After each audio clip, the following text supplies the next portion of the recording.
The marathon continues. We are back.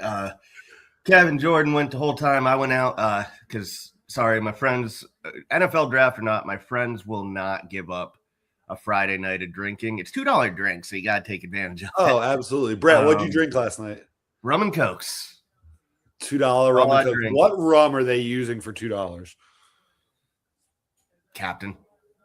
Here's the thing. I will tell you. So anybody who, if you come to Pennsylvania, there's two things you need to know. If you ask for anything with rum, you're getting Captain.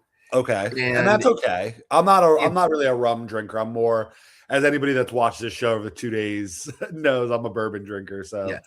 And if you ask for a lager, you're getting a Yuengling. Oh, that's fine also, I love Yuengling. Yeah, that's also local to us. But as I was telling Jordan beforehand, I hooked up my phone. I had to stream on my phone, and I hooked it up so it was playing on 6 TVs in my bar last night. So 6 of the 900 and something people that were on it at the end of the night last night were you? Yes. But we'll dive into day 2. There was already a trade at the top of day 3. I think the Raiders and Bills swapped picks.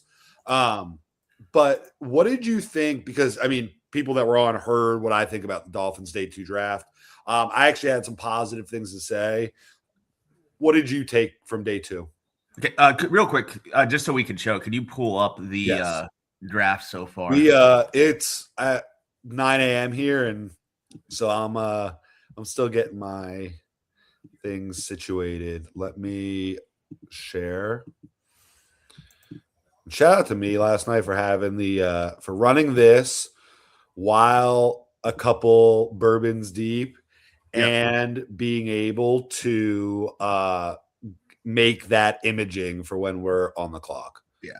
So go ahead and shout out to Mr. S for all his social media. All right. So we've done Caden Proctor and Chris Johnson to death. Jacob Rodriguez, I was here for that pick. I fucking love it. Is it a need? Not necessarily. But I think we could argue it because we're talking CJ Allen, Anthony Hill. What's his name from Cincinnati? Josh Golday. Yeah. So we're talking about. We're definitely talking about linebacker. You're getting a player. You're getting a big athletic guy. So we talked about that last night. I was pumped for that. So this is what I'm going to say, and I kind of told you this last night. Big ups to our boy in Brazil. Yeah, man. Thanks for sticking with us. Yeah, so thank you. Glad to see we are getting that international following. So this is, I believe I texted you last night. I don't know how well it came through because I was really drunk, but how I would describe this draft, I am not going to sell people that talent-wise, this is the best draft. But I will say, in terms of attitude, in terms of having a vision, in terms of setting a tone, I give this draft an A. Because you look at all these picks, it is about becoming better in cold weather. I think the term I used was, you look at this draft and it is saying, fuck you, we're going to hit you in the mouth. We are going to punch you in the mouth. The best quote I saw, somebody on Twitter here. I want to be able to properly give credit to the person. I think it was a smaller account. It was D_Maven91. Again, 370 followers, D_Maven91 said Sully's building a Dolphins team that can play in 10-degree weather in December. Yes. So the rest of the picks, you and I have talked about, we would definitely have doubled up on wide receiver, which we did. Caleb Douglas, I didn't really know anything about. I'd seen his name on these mock draft simulators, and a lot of people are saying it is a reach, but I will say this, and this is a conversation that was had in our Discord, Miami Dolphins Discord on Twitter. You can get the link and join us. A lot of conversation going on. Please do join us for that. And definitely like and subscribe here on YouTube. Day 3, I'm going to pull the Discord up. Brett, you know what I was thinking, but I don't know if I can trust the people in the Discord. At some point in day 3, just letting, just like we have the draft tracker up here, having just the Discord chat running and we might sheltering this live stream would get demonetized. But yeah, Caleb Douglas, I'd seen his name on the simulators like this, but what was said on Discord is these mock simulators, I think, kind of warp people to think this is the board, and you don't really know. Justin Schultz, who is a friend of the show, had actually tweeted weeks ago a couple Jordan teams. Schultz. Jordan Schultz, sorry. Justin Schultz is a Penguin, or was a former Penguin, but he had Like tweeted the animal or the team? Team Pittsburgh. He had actually tweeted a bunch of teams had brought Rod Douglas in for top 30 visits, and he was considered a day 2 pick. So a lot of us may see him as a reach, but I don't think it was much of a reach in the NFL world. I didn't really know him. I looked at some of his highlights. First of all, I will say this: he has 2 red flags for me. He's a Texas Tech wide receiver, and he's a former Gator wide receiver. Those are 2 big no-nos traditionally. But if you look at him, he's big, he's fast, he gets separation. They said, and I think Sully even said, he needs to work on getting off of a press. But he's a big, tall guy who can catch contested passes, and he stretches the field, which we need it. And you and I have talked about for three years now, going on 4, that we need a big receiver and a big one down the field. So it's funny. I don't know if you saw what happened last night because you had it on the TV at the bar.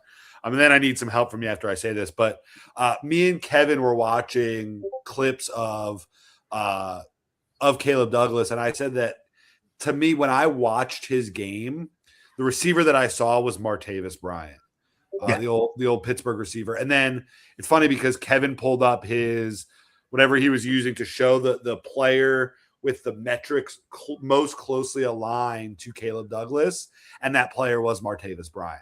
Yeah. Brett, the second thing before we get back to talking about Caleb Douglas, Jermod McCoy just went to the Raiders at 101, which we do need to talk about. But how Discord has changed. How do I turn streamer mode on while we're live on air with everybody? That is a good question, because that's honestly, they moved it. Because I was trying to find it too. Give me a second here. But I think that when you look at the surgery that Jermod McCoy has to have, that you saw in a couple of videos on social media. It's under voice and video. Under voice and video? Okay. Yeah.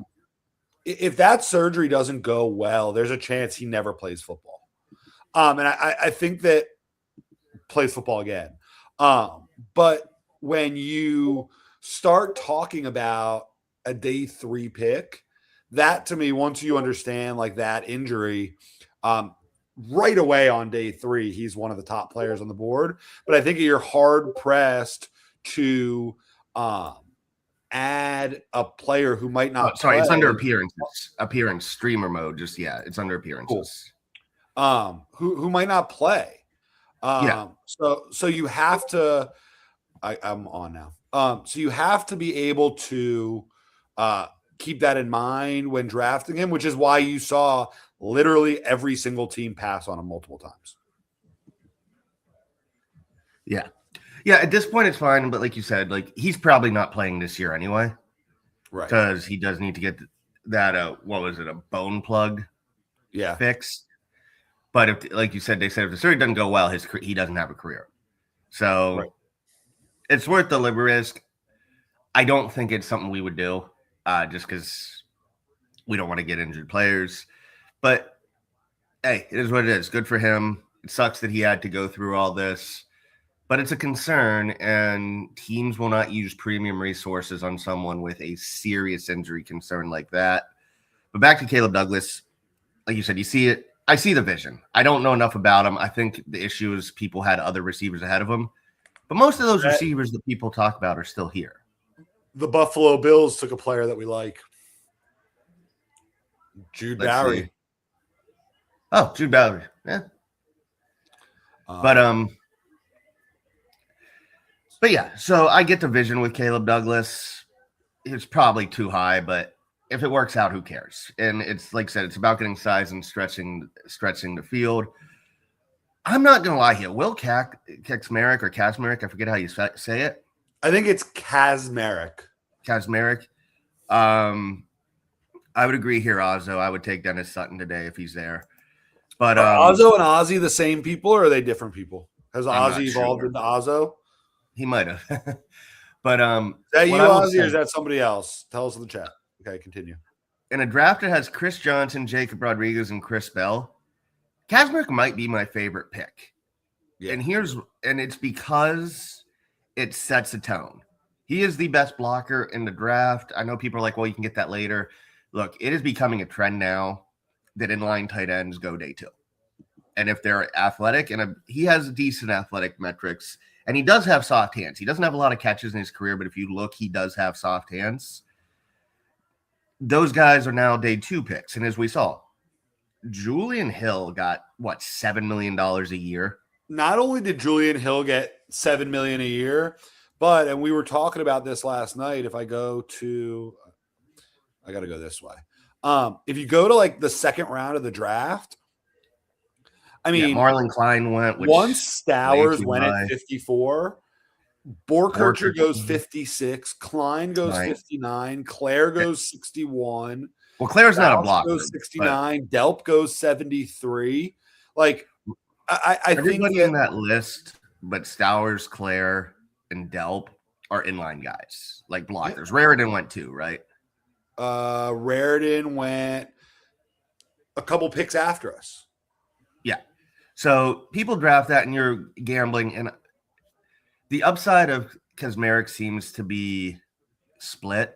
I know the Underdog Fantasy draft guys, they had him as the number 7 tight end, said he's by far the best blocking tight end in the draft, but they think he has good upside. Other people said the upside's limited. But I think that if the upside is, or if the baseline is he's going to come in and be your starting Y, like your inline blocker, like, yeah, I'll take that every day. Yeah. And we're going to run a lot of personnel, and it's a guy that's going to help you. Think about how many times over the last couple years we complained about Julian Hill or the blocking of the tight end. Jets took Darrell Jackson Jr., by the way. It's a good pick for them. Yeah. Yeah, no, we did. And Julian Hill got better. And people get mad when I say this. This pick is basically a better Julian Hill with, in my opinion, higher upside. And people might not like that in the 3rd round. But look, as much as we complain about Julian Hill, he did show flashes.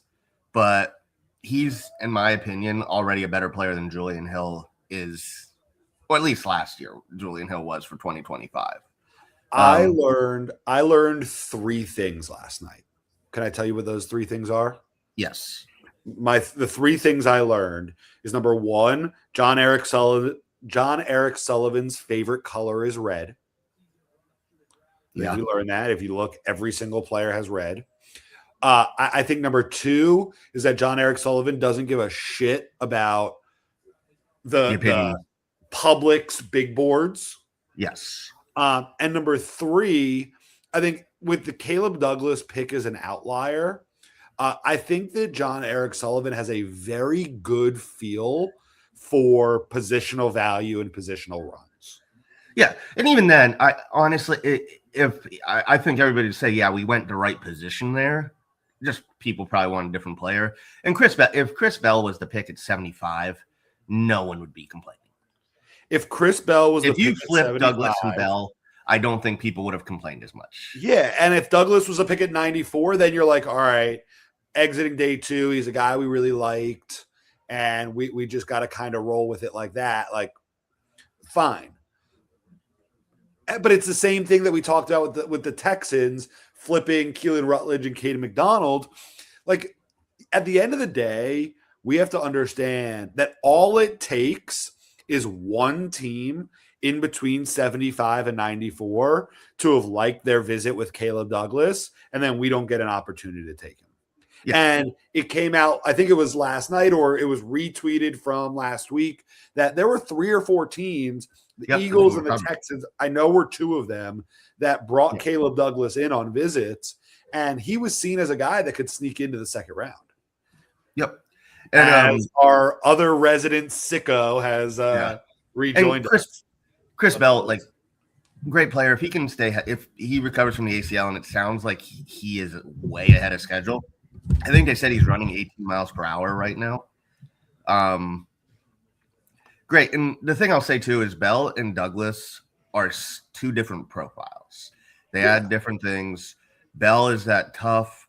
He can go down the field, but he's over the middle guy. Douglas is the one that stretches the field. They're not midgets or little people. Sorry.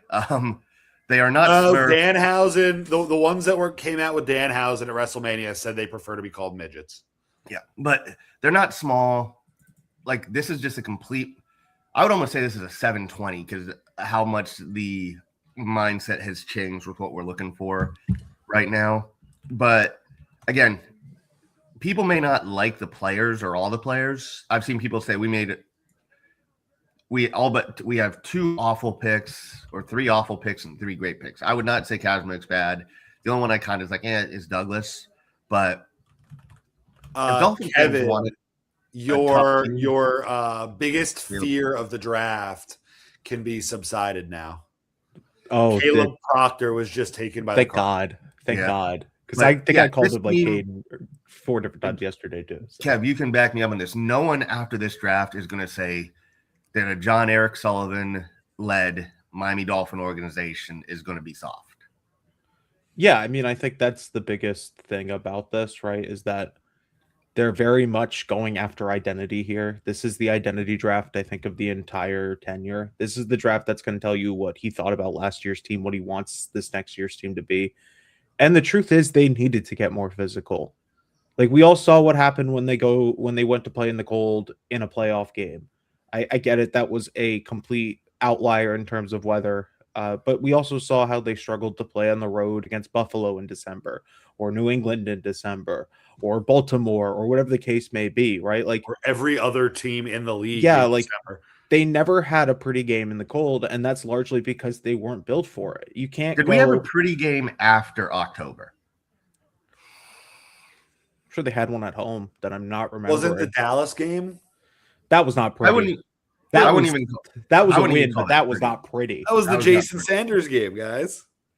Like, I think the biggest thing is that, hey man, this is probably telling you what he thought about last year's team. What he thought about. Could you go to the draft tracker? Yeah. What they built, how they have this identity, because they had to pick identity picks. Kazmierek is an identity pick. I think Jacob Rodriguez is an identity pick. I think some of those other guys are just identity picks. Now, Caleb Douglas, man, I'm just kind of like interested in to see what the role is there. But I'm also at the point where it's like, that's just a Green Bay pick. Green Bay's always going to take the big, fast receiver who they can develop. They're going to trust their coaching, whether it's a reach or an outlier comparatively to what big boards are going to tell you. But they're going to take their guys. I think last night also showed you that no team had anywhere close to what maybe consensus was in the 3rd round because of the way that this draft is. So it's all a little interesting to me, but I don't necessarily think it's a bad thing that the Dolphins took. I think yesterday, John Eric Sullivan said, like, they're going to block your face in. I don't think it's a bad thing that they took those guys, because the truth is, man, if you're rolling out there with Ben Sims and Greg Dulcich as your tight ends, you're going to get killed. And I get it. You're like not trying to win a Super Bowl next year, but you also have to evaluate the offense. You have to go out there and evaluate everyone else on that offense. You have to know if Malik Willis can be a starter. You have to know if Jalen Wright and Ollie Gordon are pieces, or if they're guys you need to start trying to look to move on from. You need to know whether the wide receiver, like what you have to do at wide receiver and at offense and every other position on the offense. You can't just take guys who are going to be good in 2-3 years. You have to take guys who are going to be effective as year 1 players. Yep. I didn't hear if you guys answered because I froze for a second, but Ozzy wants to know what we think of Halton. I think at this point he's a decent pick in day 3. Ozzo must have been talking to Mr. S because Mr. S posted something yesterday that he, for some reason, somehow got obsessed with Halton yesterday. I think this defensive tackle class is one of the worst overall I remember. So if you get a toolsy guy, absolutely on day 3 you take him.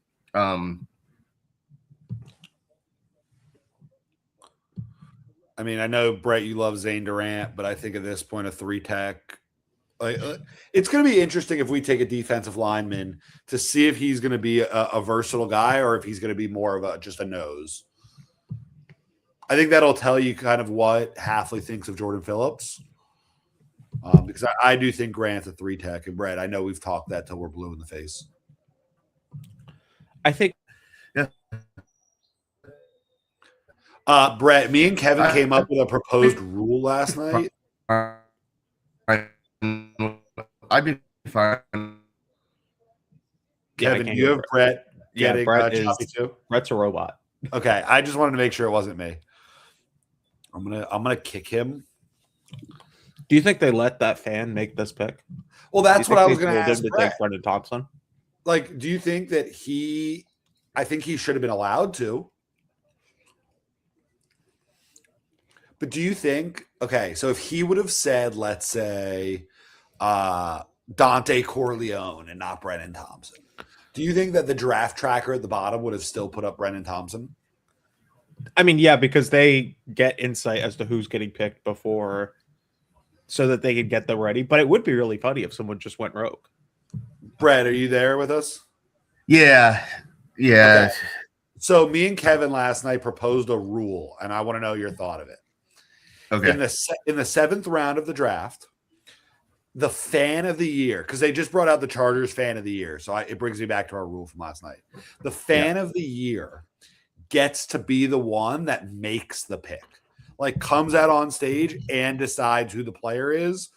Kevin negotiated that the team would get 3 to 5 players that they can give, but the fan of the year decides who the pick is.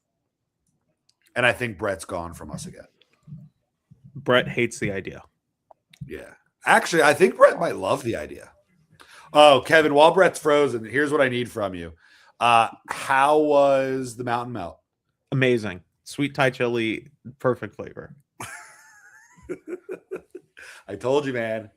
It also, is, every time I eat one, I realize, man, that's way too much food. All right, fan of the year. What was the question? No, Brett, we're on to talking about Mountain Melts now. No, Brett, we'll still ask it.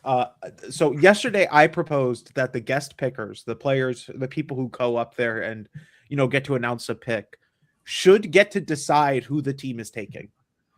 He should be able to go up there and say a name. And we initially said that he could pick anyone on the board. But then I realized that every fan of the year would just take either a quarterback or a punter to make the meme happen.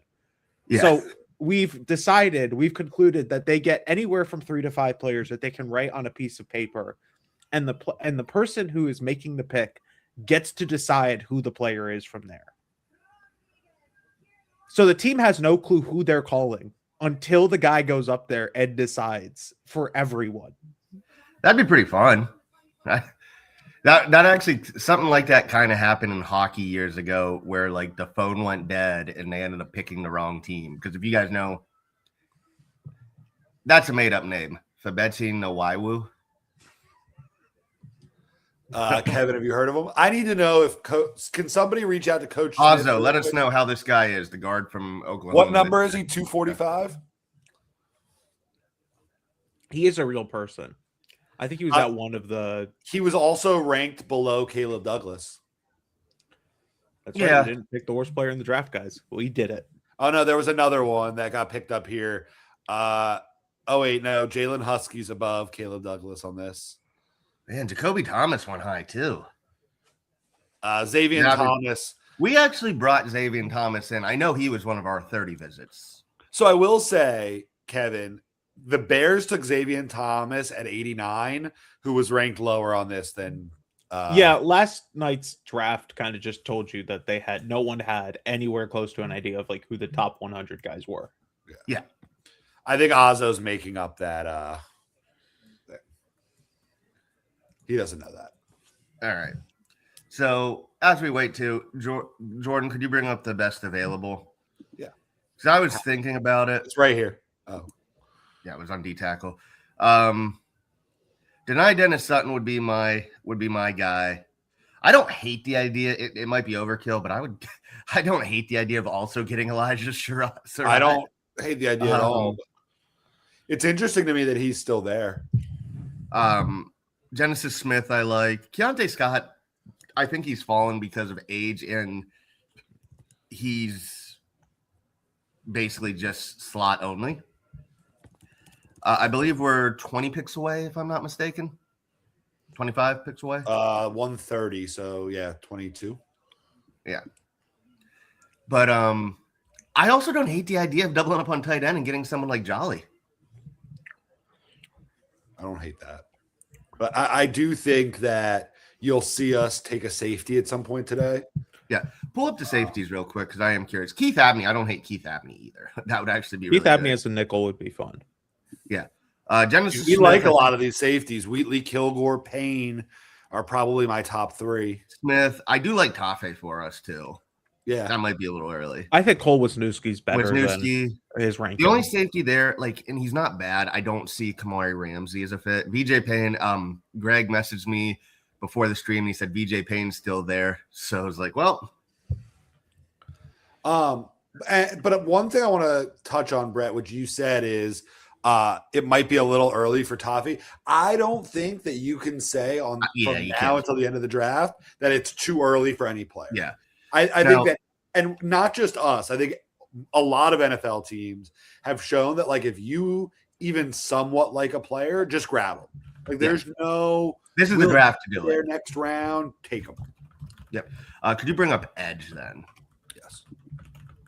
I know everybody's saying we haven't addressed edge, and even Sully said last night, "Oh, I want to address an edge, but you can't fix it all in a weekend," which basically just says this edge class isn't great. I know some people. I don't really know Josephs that well. I love Denai Dennis Sutton. Anthony Lucas, I think, is good, but he's Kev, correct me if I'm wrong. He has some injury issues. Yeah, you're taking projection there. I think you're kind of just taking what he can be. Yeah, Of those Tucker's guys, older. I mean, at this point, I'd take Joshua Josephs or Dennis Sutton, even if I don't think either of them are really good players. Yeah, I do like Caden Curry, but he's probably a round 5 guy. And he has the same issue guys like R. Mason Thomas and Cassius Howell and Ruben Bain had, where the hands and the arms are not great. And the other thing, admittedly, with how stacked Ohio State's defense is, Caden Curry was insanely productive. How much was it him? How much was it the fact that probably the best player on that line isn't even in the draft this year in Kenyatta Jackson? I have a question for you guys.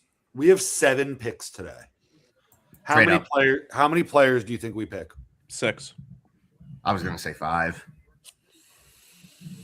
I'll go 5. I think that there's definitely going to be a move. I think that at one point tonight, we're going to try to move one of our picks from this year to a pick next year. I thought they were going to trade up yesterday. I'm a little shocked they didn't trade up yesterday. Right. I think the draft fell so weirdly yesterday. And I'll say this too. Just with the style we're going, I want Max Bredesen in round 7 more than ever now. What better way? You get that blocking tight end. What better way to a statement of intent than just to get a tank at fullback who's also just going to, like, Kev, can you not say the idea of having Kaczmarek and Bredesen blocking for Achane, running behind Paul and Proctor and Brewer doesn't sound fun. Brett, I do have a question for you. Did we sign a fullback? I don't believe so, right? We signed the inline guy, Ben something, who was with Green Sims, Bay. but he's more of an inline tight end than He's more of a Yeah. tight end 3 specialist. right. Yeah. So it's interesting to me that we signed in the offseason, San 2 Francisco long traded up with snappers, Cleveland, by the way. 2 long snappers, 2 kickers, and 2 punters, and we didn't sign a fullback. So that tells me that we're either taking one today with one of our 7 picks by Grayson Halton, or we are going to sign somebody in the coming weeks, because I think we're definitely going to use one. Boomer Sooner for Ozzo, back-to-back Sooners right there. But yeah, Jordan, when you look at all, like, or whatever, what players stand out to you so far is, and why do you think they're there? And that goes to you too, Kev. Some people we thought were going early. Who do you think? Who do you question the most, and who are guys you think best fit us? So there are a couple. Well, I'll talk about guys that stand out. Kyle Lewis, only because, and Kevin and I were talking about this yesterday. Anthony Hill went in the 60s or in the 50s even? Yeah, he went like after. So Anthony Hill went 60, and an inside linebacker has not gone since. So can I also say this? I laughed so hard at the Bills taking Igbenogson. I laughed. So did I. So 48 picks have gone by, 49 picks have gone by, and a linebacker hasn't gone on. I know some people consider him a safety, but I still think that for that need, that's a lot of time that's gone by. Abney is interesting. I know he's more of just a nickel only guy, but that's interesting that he's still there. As Denver just took Jonah Coleman. Not that pick.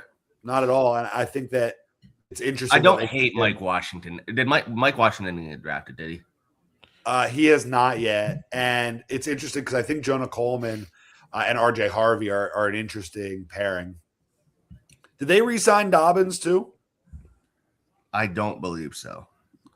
Keontae Scott being there, I think that's just for the sake that he's older. Yeah.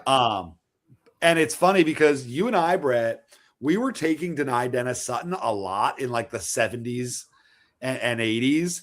And we kept saying that we thought he was going to end up going earlier. And it turns out he ended up going a lot later. And it feels like the edge class, a lot like I just said with the linebacker class, just stopped. You know, like I think Kev will back this up. I think this tells you what the NFL thinks of the edge class. It is a very flawed class. The NFL told you what they thought about everyone in this draft. They told you what they thought about everyone after like pick 70. They were like, you know what? I don't know. Kyle Lewis, I just don't think is a fit. Like, I think I'm going to continue. Like, he is a complete outlier, whether he's at linebacker, whether he's at safety, whether he's at any position. He's a complete outlier to the size profile that the Packers and now the Dolphins, because they are following that through all of their early picks, have taken. So I just don't know if he's a fit. I would really start thinking about Connor Lew here, even if he's a center. Just because I think that's the talent, that's the age, that's the development, that's a guy you could take and develop. You know, whether he's playing guard long term, whether he's playing center long term, and it's, you know, Aaron Brewer is whatever the case may be. I think you take the 5 best offensive linemen and you figure it out. Jordan, could you bring up both OT and IOL? Sorry, the Chiefs just picked Jaden Kennedy. And interesting, they announced him as a safety. Interesting. He's a corner, but they announced him at safety. That's the kid from Oregon, right? Yes. Correct. Yeah, I know we looked at him. Jalen Farmer is a guy I thought could have gone higher. Did we bring him in? I think we brought the Memphis kid went last night, right? Did he? Travis Burke went last night? No, he didn't. Okay. I know we brought Burke in. We did bring Kennedy in too.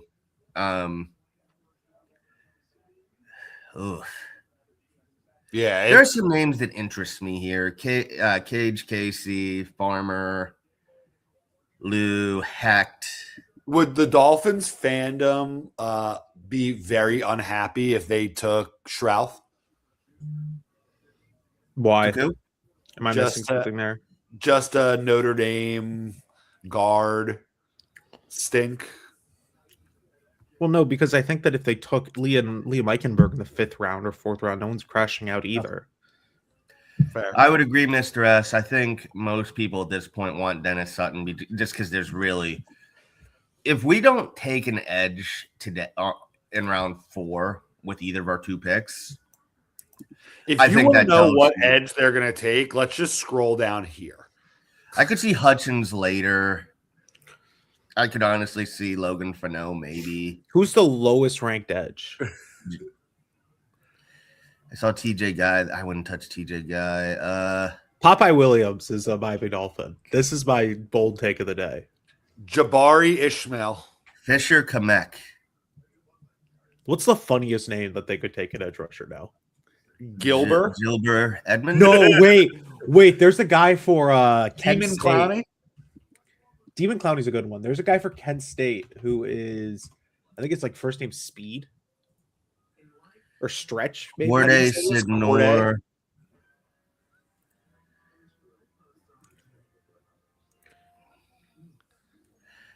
Yeah, Yeah. Do you think that we're in the only Kev knows people. Popeye sicko Williams. range. Do you guys think that the Miami Dolphins will be taking Kent State edge Stretch Carroll? Why Maybe. not? Then though. All right, go up a little higher so we can actually see names. No, Brett, we have to What the kill heck like is 5 that? hours of time. That's a type. Yeah. Or his name is not officially Jay. Less You're than saying the- that less is than a the glitch in the 19. coding. Player from Kenya's in there. I did. I wouldn't I touch was watching a little bit of Zach Durfee the other day. I wouldn't hate Aiden Hubbard late. I wouldn't hate Patrick Payton late. Yeah, Zach Durfee was the prospect X from the yearly series. Oh, was he? Yeah, people think he'll get drafted late. Mason Riker, I think, is interesting. Vincent Anthony's just a pass rusher, but he's a very good pass rusher. Kamara, And now one we're of back to Danny's that. boys, Max Lewin. LT Overton is not taken, I don't believe. No, he's not. I'd take him. Yeah, now go to safety real quick because I do think safety and edge are the two positions people are looking at the most as fans. Yeah. So those would be the best players there. Ugh. Man, that edge class is ugly. That is ugly. Not a very good edge class. There's not even like super athletes. There's not even like a lot of guys who are just like insane athletes who just need to develop. Because I'd say like this late in the draft, maybe I'd take those guys, but even then, there's not too many of them. Yeah, you have to because you have to start taking swings. Oh, so Will Kazmarek met with the media today, and this is from Barry Jackson. Talking about first-round pick Caden Proctor, he said, "You pair us together, we're going to move some people. That's going to be our identity." Hell yeah. And I love that. Like this, South Beach is going to become like pure Midwest football. As it should. Yeah. I said this to And- someone yesterday. They're building a Big Ten team. They're Yeah. building a No, traditional Big Ten team. I love it. Will it work? I don't know, but I'm very interested to find out after they tried to build a track. It's like a complete difference in terms of what they did last year. Yeah. The Jets have traded up, so they are picking now. No, and honestly, it's people kind of joke to say it, but one of the reasons, aside from conference expansion, the Big Ten has won the last 3 national titles is they all build through the trenches. And they all are really good running teams. Like for as much as Fernando Mendoza deserves credit and Signetti gets most of the credit, they won that. Yes, and they had Surratt and they had Cooper, but they won that as a great running team. Pat Coogan won the Rose Bowl MVP award. Let's not forget that, the center. I wouldn't hate Pat Coogan day 3, though, now that I think about that either. So I think at this point you just gotta kind of wait to see who's there because man, Kate Klubnik just went, so that kind of tells me wow. all I need to know about what teams are doing now. Oh, wow. I don't see it with Klubnik. I'll be honest. No, I me don't either. see it. But he's a Jet. I don't. I want to know what the Jets traded up to. Probably not much. No, Um, at this point you're like swapping 6th or like just kind of doing stupid stuff like that if you want to move up because every team's just like, I don't know, man. Let me save a little money. I just want to show you guys something funny. I just got this image from somebody. I don't know somebody that is actually sending me this image that's actually on a plane, but this is who is sitting in front of them on the plane. Ah, Mr. Proctor. And of course, today also, because I know this is me going Mr. S. Now that we can officially say that John Eric Sullivan is a rasshole, Renee Conger or Jordan Vanderser?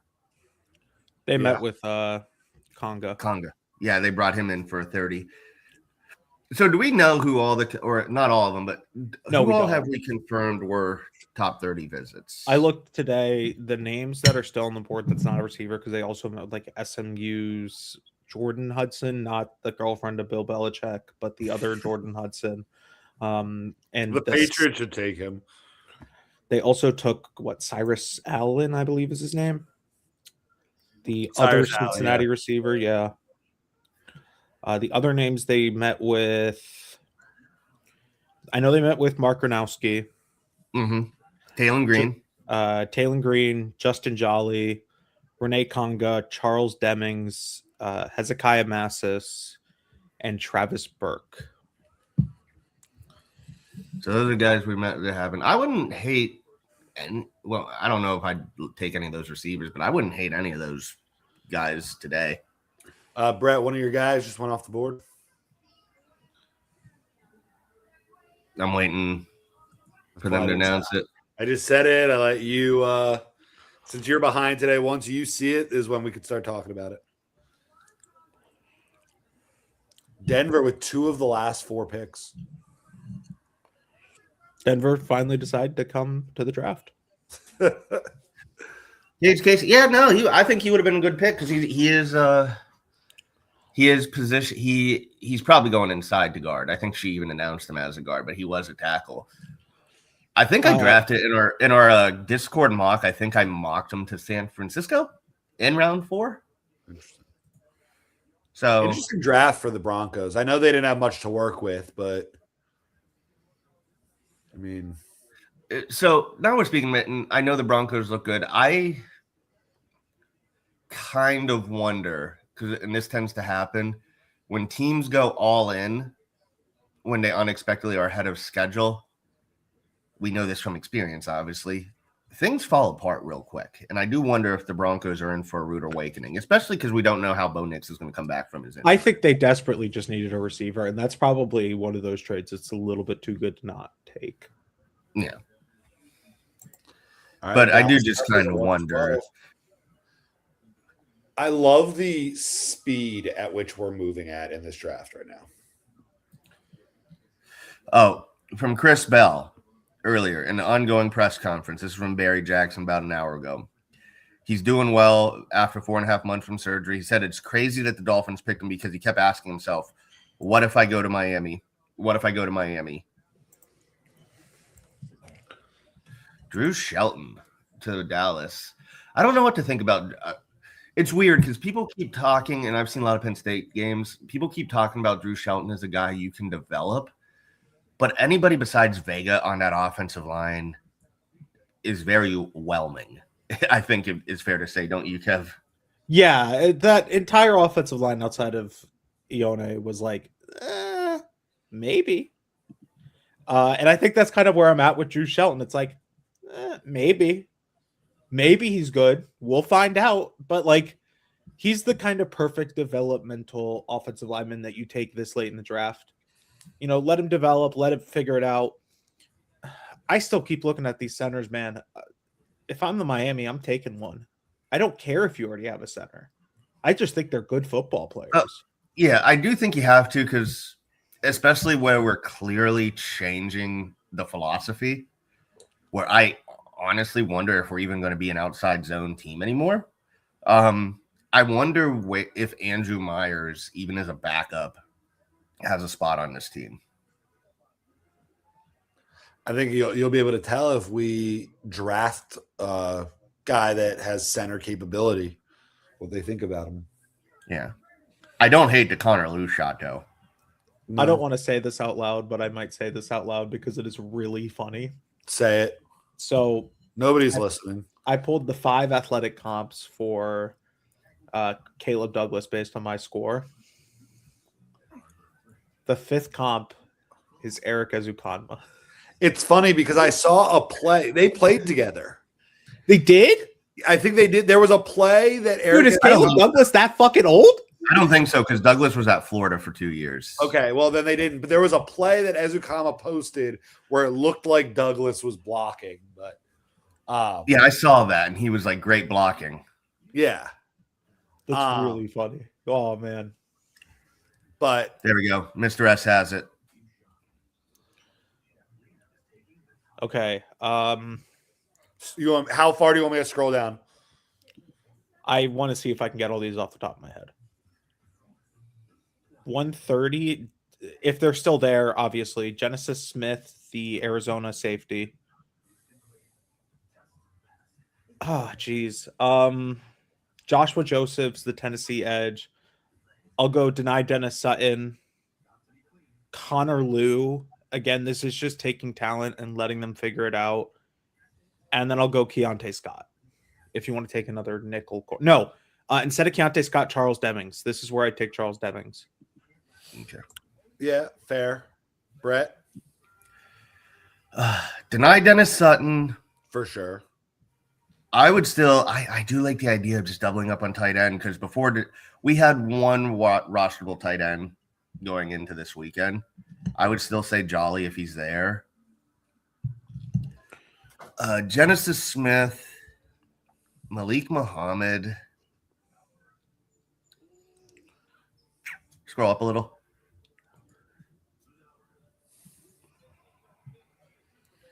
I like Zach Bell, Skylar Bell, excuse me, but I don't think he's even going to be on our board. You know what? Screw it. Just for the fun, let's say Elijah Sherratt. Looks for fun. Just our top 3 wide receivers are all going to be rookies. What if they just draft all wide receivers the rest of the way? Well, people can't complain. I do think we probably will double up on. I wouldn't be shocked if we double up on corner. I like Keith Abney, but like you said, I don't know. It feels like this isn't a bad shout either. The five I'll give you. I'll go really quick. Travis Burke was one. I just saw him be put. Travis Burke is a name I think we look at. The Packers take multiple offensive linemen. Yeah. I think he also fits that profile of being able to kick in. And he's also a massive, massive person, just like we took with Proctor and we took before. He is a little older. He's 23, so we'll see. JC Davis is another guy I could see us being in with, but he's not one of my 5. But Travis Burke is. I'll go Keontae Scott just because I know he's old. Jalen Farmer just went. Keontae Scott's a little older, but I think his physicality, I think he fits very well. So that's what, 2. I'll go Zakee Wheatley. I'll go VJ Payne, and I'll go Anthony Lucas. Yep. Also, I don't think we will. I think it is possible, and I think there was a year recently the Packers did go 3 wide the receivers. year they took. Did they take Jared and Reed? What was it? Wicks. Was it Reed, Wicks, and Watson the same year? There was a year they did do it. Please hold. Yeah, I don't think we will necessarily. I think Surratt might be like, I just think it's fun. Do I think we could take a guy like Lewis Bond? Jalen Farmer just went. Yeah. Do I think it's a day? Do I think we could take another one late, especially one who has return capability? Sure. Because again, we have a bunch of guys on 1-year deals. I would honestly say the only 2 guys that were on the roster before yesterday that are guaranteed on the team are Jalen Tolbert and Malik Washington. 2018, they took 3 wide receivers. They took Jamon Moore in the 4th. They took Marquez Valdez-Scantling in the 5th. Then they took Equinemius St. Brown in the 6th. 2022, they took Christian Watson in the 2nd, Romeo Dobbs in the 4th, and then Samori Torre in the 7th. So sometimes they take a receiver in the 7th. I think that might be where they want to take like Jordan Hudson. Yeah. We definitely need to. I see you messing with the depth chart, Jordan. I definitely think we need to change that to a 4-3. Yeah, what if they don't want a nose tackle because they don't plan on playing hot fronts? Like I would put Uche as the right DE. Also, we kind of talked about yesterday when we picked Rodriguez. I don't know if Tyrell Dodson makes this team out of camp. I think he does. I would be shocked if he doesn't. Talent-wise, he is, but just I remember a couple months ago, he was just going with it on fans on Twitter, talking about how people don't know anything, and he was just all these plays were like him making good plays. So I have a feeling there's something going on where they're like, yeah, you're not in the long-term future. A lot of players do that. I don't think it's a big deal.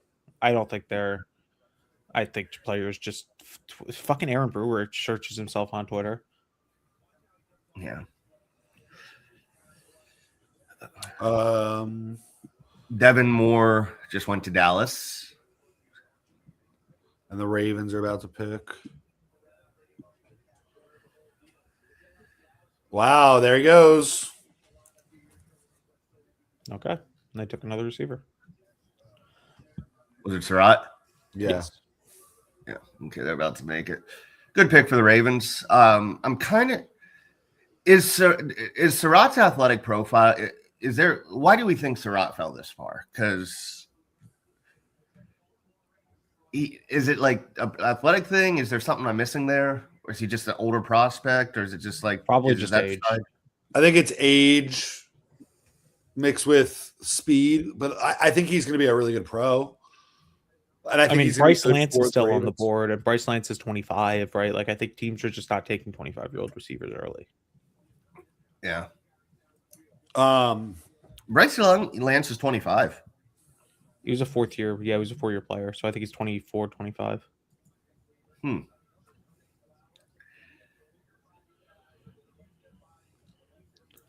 also just don't think like Elijah Surratt's a terrific athlete. And so like it's kind of projection based, right? You don't probably get a huge ceiling. You kind of get that is Ravens pick though. Yeah, the Ravens will do it. I just saw the Tampa pick. That's a good pick for them.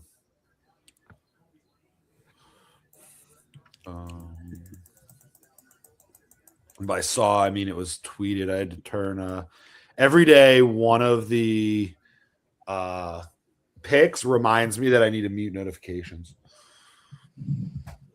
But looking at the defense, is there anything that stands out that you think like, all right, we need to get that today?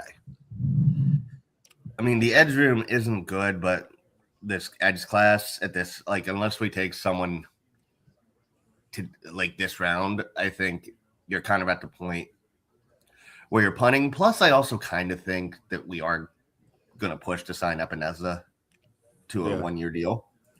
Especially at this point, that conversation takes place of, all right, we're talking to this guy in free agency. Do we want to draft somebody or do we want to just call that guy back? Yeah. I think, and this is a lot of hoping, but I think if Kenneth Grant takes the jump we expect, if Zach Sealer starts the season like he finished last season, if Chop Robinson recovers, and if one of Ojabo, Uche, or McClendon can find a little bit of magic, you can potentially find enough pass rush. But I would like to get a pass rusher today. I think safety is the biggest thing, just because you need a third safety. And I see we have Ronnie Harrison listed as a safety. He might be a linebacker in our system. But yeah, probably safety, because I just don't see it with the edge. No, not Lonnie Johnson. No, Ronnie yeah, Johnson. no, I know. I clicked the wrong guy. Make them all linebackers. Huh? We're playing no safeties this year. Make them all linebackers. Jordan Colbert will probably be here. Yeah. And I still think, can you switch over to the offense real quick? Yeah, so you got Dulcich and Kaczmarek. Yeah, I think you double up on tight end. I do think you double up on tight end. Oh, there goes County. So the Bucs are going for the AARP draft, apparently. No, the Bucs are taking the physical Miami players that are also 25. Yeah, fair enough. But the Bucs are the team. They're in win now mode. They have a window. team where, yeah, they're in win now mode and they're trying to do it right now. And so they don't want players that are going to come in like Todd Bowles and Licht are drafting for their jobs. Like, I think they're Bowles is drafting retiring players. after. I think Bowles is retiring after this year because the rumor was he was going to retire anyway. So if he's looking to retire after this year, he doesn't want to draft players that he's going to have to develop. He wants players that are going to play right now. The Chargers have traded up. They have. Also, I'm going to go like this. So looking at the offensive line, what would you think? I think that's right long term. But what would you guys think if you put Proctor at left guard, Jackson at right tackle, and then Jonah, or say Sailor, either Jonah or Sailor at right guard? Which of those do you feel good? Chad, if you have if you have any opinions on that, what do you think of those combos? I think Hecht is probably our backup right tackle too. What was the question again? Sorry, I got distracted. Do you like this offensive line better, or I'm Proctor at right tackle. this Austin offensive line Jackson. better? Can we not put Austin Jackson at right guard? Is that against the law? No, we can. That's what this. I was like, what are we doing? Like, are we trading Austin Jackson? No, Did I miss this something? is what it was. Yeah, I like that one more. And then let Sailor and Jonah figure it out. It's really the two of them, and anybody else that's in the building are competing for that spot. Let's say, let's assume Jonah isn't a lot, because I don't think we are assuming Jonah's locked in. Who do you think would win the competition between Jonah and Sailor? Jonah. Do you think it's even close? Yes, it's close, but I think Jonah would end up winning. I think Jonah, it would be the Chargers just traded up to take Travis Burke, by the way. Motherfucker. Yeah. If Here's I'm the thing, though, I don't trust Mike McDaniel and Butch Berry. He's going to be a right guard, and he's going to struggle because he's a left-sided player, and they're going to put him on the right side inside of position he's never played. It's going to be the inverse of Jonah. Yeah. I can't find it hard pressed to see that Jonah's going to get worse. I think he'll get better. Like, I think he's going to get better. I also- think he's a good character, hardworking player, and I think that this team is going to get the most out of him. Yeah.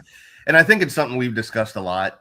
I think a big part of his struggles is I don't know if people realize how much Mike McDaniel asked his offensive line to do to the point where, and I think Coach Eric even said this both on his streams and on ours, where he's like, look, at some point you just got to bench him because because you're not simplifying what you're asking him to do, and he's just not doing it.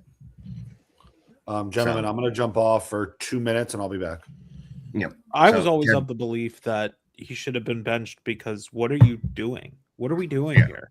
Like, we're parading this guy out here every single night, and all he does is get killed, and we go, damn, maybe next week.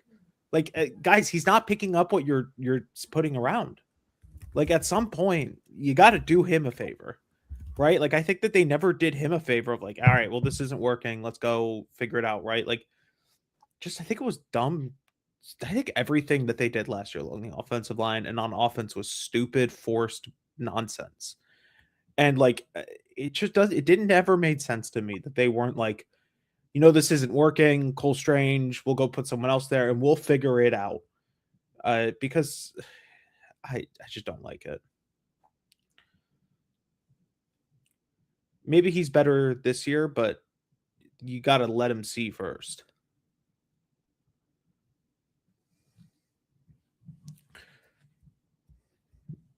Brett's frozen again, so you're stuck with me. This is awful news for all of you, and I apologize for anyone listening to this. Jimmy Rolder to Michigan. I like that pick. Jimmy Rolder's a good football player. Kind of cool that he goes to Detroit. That's the kind of stuff that kind of gets me on day 4. I know Jacksonville traded up here. I don't know if they traded up with Carolina or someone else. Oh, Brett's back. I got kicked. I was holding it down. Oh, Jimmy.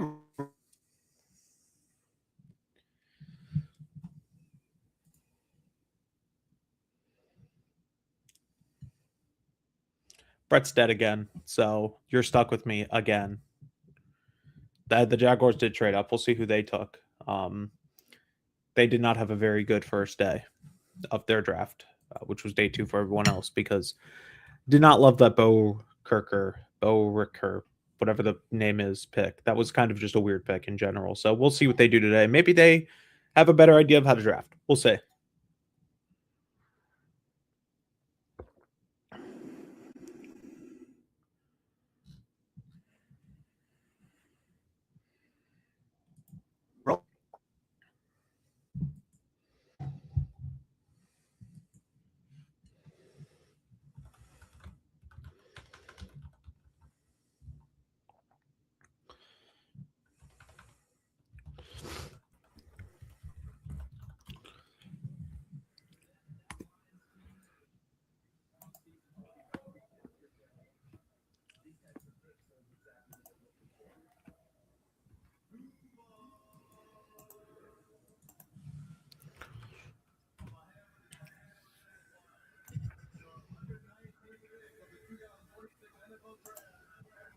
I think I'm back. Oh. All right, now I'm back.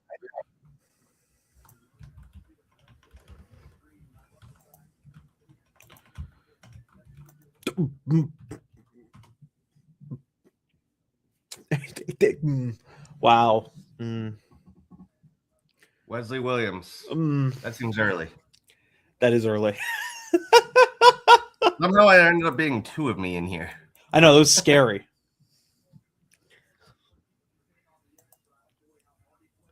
They do not know how to draft today. Yeah, I said that when they traded, I was like, they didn't have a great draft yesterday. Maybe they'll learn how to draft today. Famous last words, because they took 246th.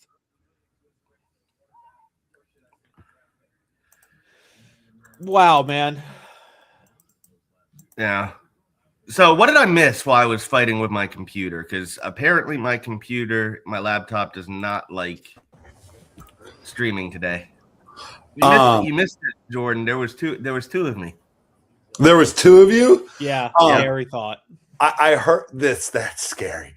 Apparently last night, Kevin, I don't know if you heard before you came on, but there were 6 of us on at a bar last night.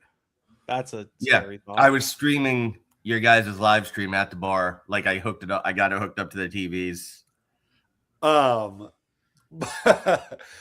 who did the Packers take? Because Mr. S is like, the Packers took him, which suggests the Packers are on the board at 120, which means Mr. S just spoiled a pick. He did spoil a pick. I'll figure it out. Okay. Don't say it yet, but Mr. S, I believe that means you go to jail. I won't say who it is, but yeah. Brett, can we talk about something live on air and break character a little bit? Sure. What did you do last night that got you put in jail? I'm genuinely asking. I didn't see it.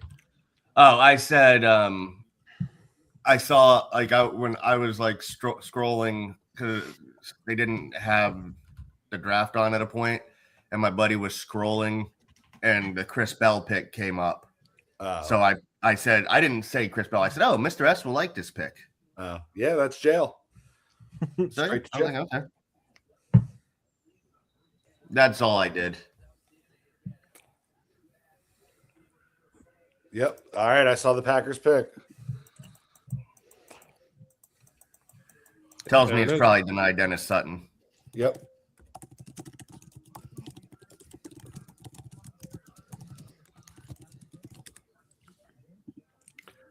Putting him on the other side of Micah Parsons is fun for them. Yeah, so that basically cleans up the edge class. Joshua Josephs is still there. I can't really speak at him, so sell me on Josephs a little bit. Old soldier. I don't watch him a lot either, but he's like the highest ranked guy. So at this point, I just take him.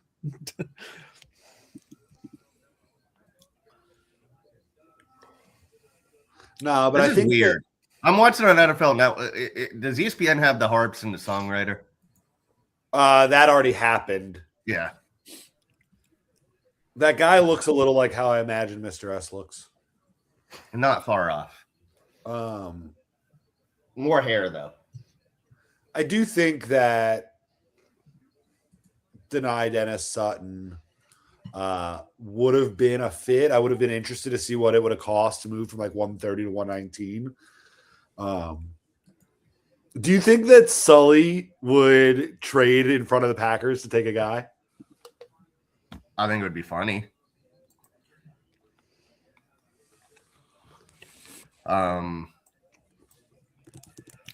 I That think just reminds me there's of the I think there's no topic. friends. I don't think you Yeah. have make friends. Like you got to pick your guys. That makes me think of the story Halfley said when he came here and he was talking to LaFleur, and he's like, "Well, you know, I'm taking Sean Dugan with me," and he's like, "Well, I got to keep Sean." He's like, "No, you don't." So The Steelers are about to make their pick. while we're talking about that, aside from the conversation of Bain, which I didn't think we were going to take, looking at all the other picks we had, is there any edge at any point you would have taken at any of the other picks? Let's do this. Let's go up. I'm sorry for the fast scroll. So when we took Jacob Rodriguez, the next two picks were Derek Moore and Zion Young. I wouldn't take more that high. Yakis went 10 picks later. I would have taken Yakis. You would have taken Yakis over Rodriguez? Yeah, you don't get both. No, I wasn't taking both. He's the one I would have considered, is what I'm saying. Okay. Kieran Crawford, Romello Height. No. Okay. So what you're saying is you would not have taken an edge when we took Jacob Rodriguez. Yes, you are correct. Kevin, Say that one more time. would you have taken Derek Moore? What is Zion? What is a Caden Wetchin? Oh, he's the Iowa kick returner. Yeah. Yeah, Like he's slot definitely receiver. gonna like the Steelers keep drafting players that I keep saying to myself, yeah, he's a Steeler. They've taken 2 Iowa players in this draft, and they have Caleb Johnson. They just love Iowa. I would have taken. I think I would have taken Zion Young over Jacob Rodriguez, but I know why they took Jacob Rodriguez. Okay. So Caleb Douglas gets picked at 75. Between 75 and 87, There's like no edges. not a single edges. edge goes. Although I would have taken Big Citrus, and I would have probably taken Halsey Okay. and Hurst, but not an edge. So from Kazmarek, you have just Barham, No, he's not an edge in the pros. and then I'm not taking any edge over Chris Bell. I don't think there was any to take either. Right. So Unless you're whoever- saying, Yeah, I mean, like, you it's could whoever sell won me on today. saying Bell. If you said Bell, if Bell was taken before Caleb, I would have said I would have reached on, I would have taken Dennis Sutton when we would have taken Bell if Bell was taken earlier. But that's causing too much confusion and isn't a question. So Mr. S apparently told Kevin to shut his whore mouth. What I said. I think Not because you said taking you would have taken Rodriguez. Zion Young over Jacob Rodriguez is my guess. Oh, that's fair. Yeah. Well, I would have. So. If you had to give a position, so my guess is safety. If you had to guess a position that we're taking at 130, what do you think that position is? Can I go Now DB it's or is that a safety. cop out? It's a cop out. It's got to be corner. or Okay, safety. corner. And it's not what position you think he is. It's what position you think the person that announces the pick will announce. Corner. I'd say safety. Although I do agree with Mr. S. Malik Muhammad is the play at 130. That's a guy people were mocking to us in round 2. So, Yeah. Why is he falling? He's only 21. He has a high raz. It's Kev, technique. you have any idea? It's technique with that. Gotcha. Can I go like all rounds? Is this possible? And then I like click a position? Because I can't do anything right. It'd be cool if I could look up and see all the players that have been drafted at a position and where they got drafted. Yeah. Can I do this? Nope. All right. Maybe by next year. Maybe I can do that on ESPN. Let's see.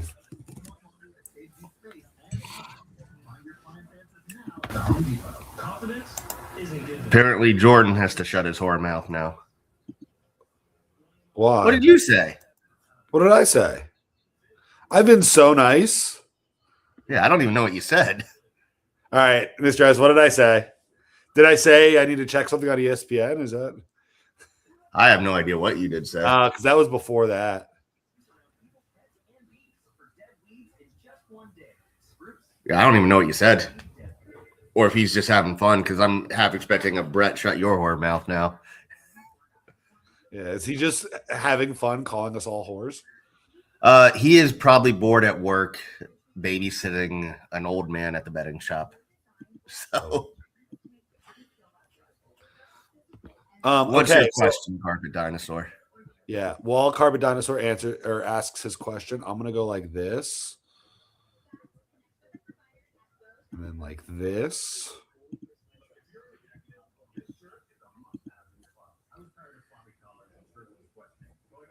So we can look at all the corners that got drafted so far tonight.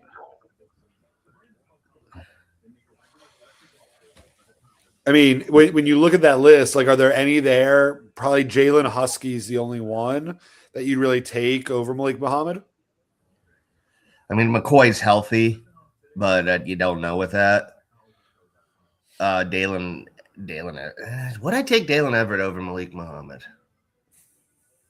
Like, it's arguable. I bet you a couple of those teams said they were going to take their guy or Malik Muhammad.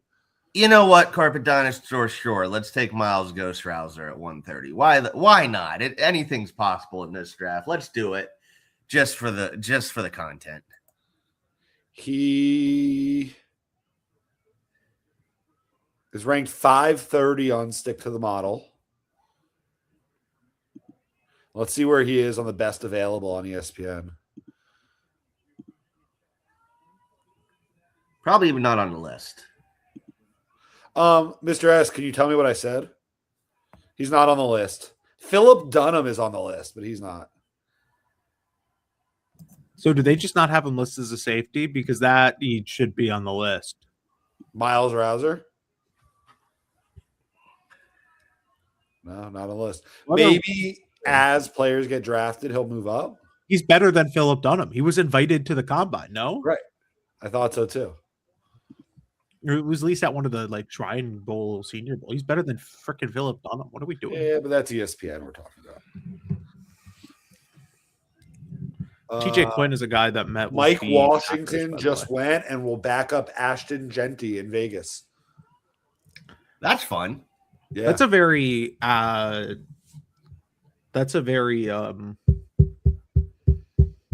was the word? that is a very. That's a very Raiders pick.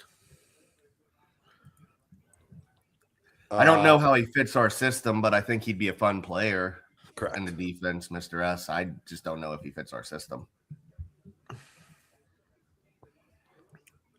Mr. S asked us, Brett, on day 2, if a Brett was drafted, if we would chug a drink if a Brett was taken on day 2.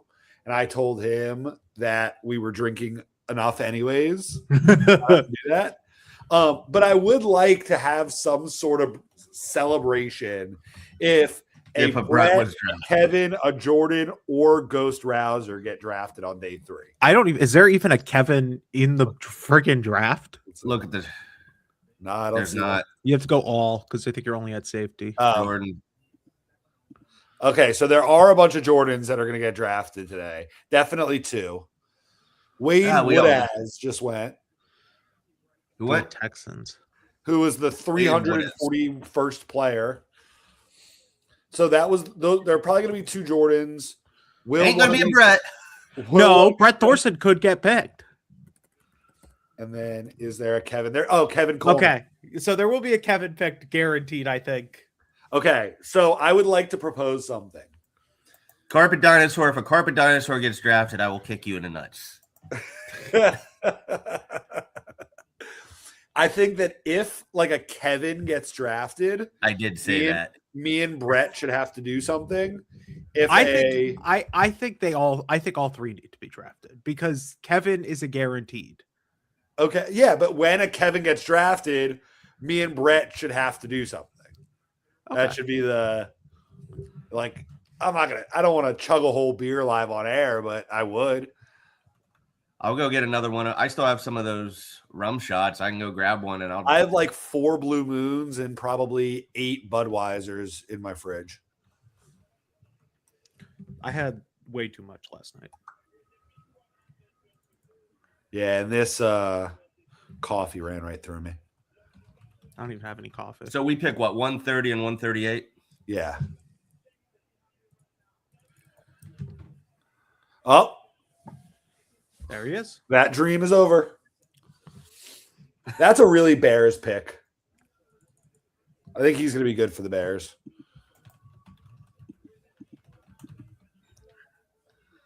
Other than the Xavier Thomas pick, just because I wasn't as high on him, I think the Bears have done a good job.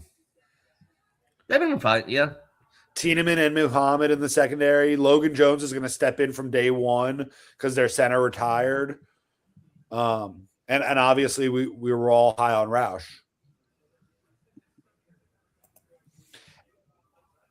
Abney wouldn't be a bad pick, but because he has a defined role, and I think it's going to be interesting to me to see if we continue the little.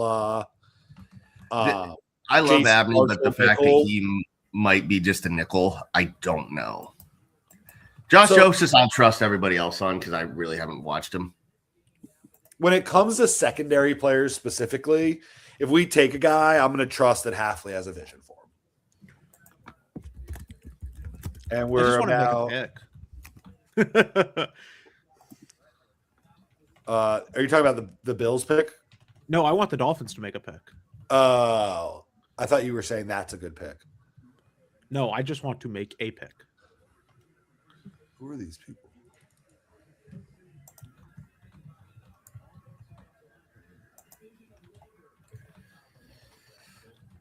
I wouldn't disagree with that. Good pick for the Bills. Okay. I hate that for them. Skylar Bell. He's a good player. Very good player. I kind of They think don't as much deserve as that. you and I mocked him to us, his age keeps him off of ours. He's better than Keon Coleman. Yeah, that's a really good pick for the Bills. I could see him being a better version a little bit for them of what Shakir is.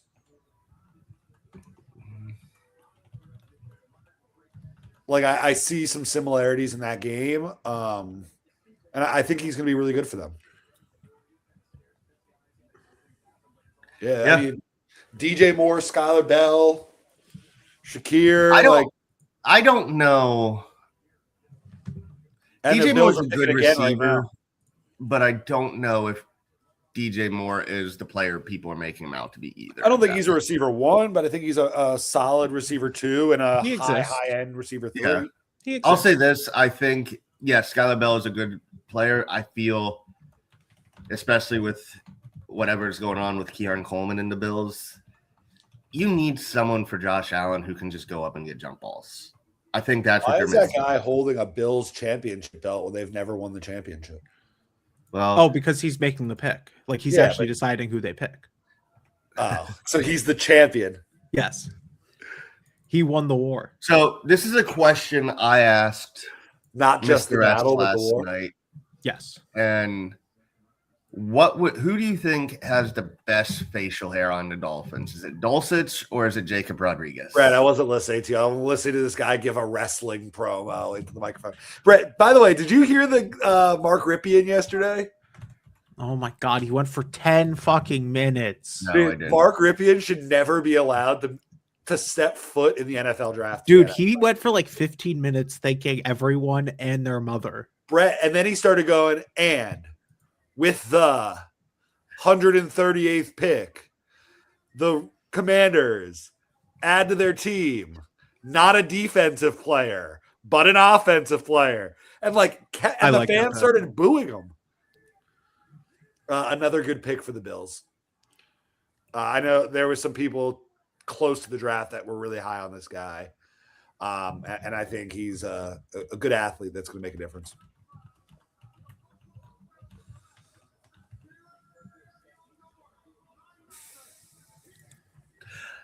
I know a lot of people did like Elam Zor.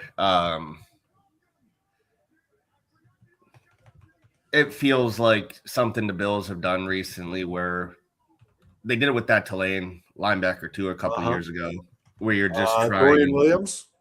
Yeah, where you're trying to get a small athletic guy and hope that it translate, and it really hasn't. Yeah, but Mr. they S have says, that profile that they like in their defense, so they're going to keep taking guys until one works. okay, so Mr. S just tweeted out his top 5 from our Twitter. His top 5 for us are Joshua Josephs, Kyle Lewis, Jordan Vandenberg, which is just a man crush from him, Emmett Johnson, another man crush for him, and Anthony Lucas. I would guess at this point that it's either going to be a safety or Anthony Lucas. The issue with Lucas is he doesn't fit our edge, our injury stuff. He's been injured quite a bit, I believe. But now you're on day 3.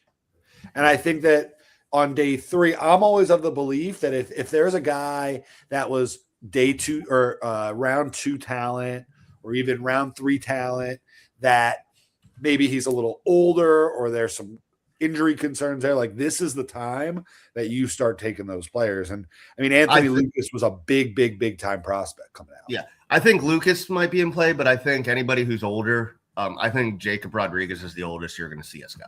I think the Packers, they want guys young who they can develop, who they are able to potentially extend early to team-friendly deals, or they can swap for picks towards a contract year.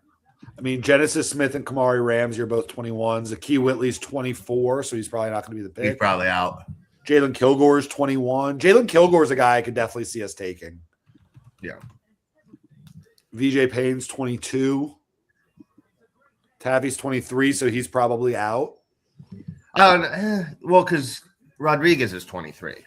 No, I'm not saying that's 2 different level of player, but I could see late. I wouldn't mind taking a flyer on either Lewis Moore or Lorenzo Styles.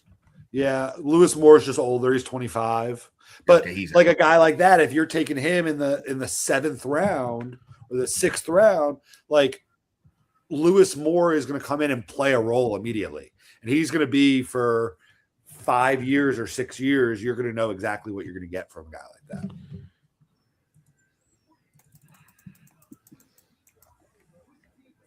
I like Robert Spears Jennings. I also like late. I want to see how old he is. Kendall Daniels from Oklahoma, 23. I know a lot of people have kind of been giving Eric Gentry some hype too, and I think we've kind of spent some time with him. Eric Gentry, Jaden Duggar are these like tall, lengthy linebackers who we don't know what they are. Nick 7. Did I read that right? Yeah, he should 6'7" be playing safety? basketball. No, he's an outside linebacker. Oh. I was like, wait, what? That was Aiden Fisher. I like Aiden Fisher. I like him a lot. But I think that's why you drafted Jacob Rodriguez, is that role. What was the Math Bomb tweet? I don't know. I'll pull it up. So here's the thing, Mr. S. This is you falling in love with the athlete and nothing else. I don't know if he's a bad player or not, but he was a UDFA to 7th round guy who's rise because of those measurables and the RAS score. So sure, if you want to take him, fine, but I think people are falling in love too much with the athlete. No, he's not. Max Crosby was a 4th round pick from the beginning. What did I want to know which Eric Smith tweet I should be looking at. Oh, it's Math Bomb. Good to see him back, by the way. Yeah, glad he's doing well. So, Kev, is there anybody you wouldn't take? And we are on the clock. All right, Jesus. I am gonna give a name and then I'm gonna jump off. Well, we still got a little bit of time. Yeah, can you Oh, pull up best available? Yeah. Carver Willis was a name I thought the Dolphins could take too. He's gonna be a guard at the next level, but I'm gonna go safety and I'll go Zakee Wheatley. as a no. Oh no, as a guy, no at this point, not really. Like quarterback, I wouldn't take Garrett Nussmeier, but that's kind of it. If you're giving me a no, like a player I'm not taking, LT Bryce Lance just because of the age. Like I'm probably not taking a guy. Not taking Trigg. I'm not I taking think Trigg is now undraftable. If Oh, I had to Trigg with give the a character name, concerns, yeah, I wouldn't take him. If you tell me we're gonna pick one of three players, I'm gonna go Genesis Smith, Jalen Kilgore, VJ Payne. I'll go all safeties. I'm gonna go Connor Liu or Genesis Smith or Zakee Wheatley. I just think the age was the key Wheatley. Yeah. What would you do if, like, Mr. S said Kyle Lewis is safety and we announce Kyle Lewis and we say safety Kyle Lewis? I think that would make more sense than saying linebacker Kyle Lewis. Yeah. No, as we've learned in our history, the last 30 years, if Miami wants a good linebacker, it's got to be a Texas Tech linebacker. What I've learned, Brett, in the last couple of years, as Connor Liu just went to the Bengals. God damn it. Okay, so At now 128. Sam Hecht. Sam Hecht is still on the board, so they'll take Sam Hecht. Just keep going down the list of centers. The only thing I know is that if we're sitting here saying it's going to be a safety or an edge, we're going to put the little graphic up in a minute here and come back, and it is 100% not going to be a safety or an edge.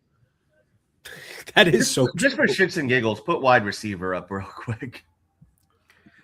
Reggie Virgil. Did they take one more Texas Tech receiver just for shits and giggles?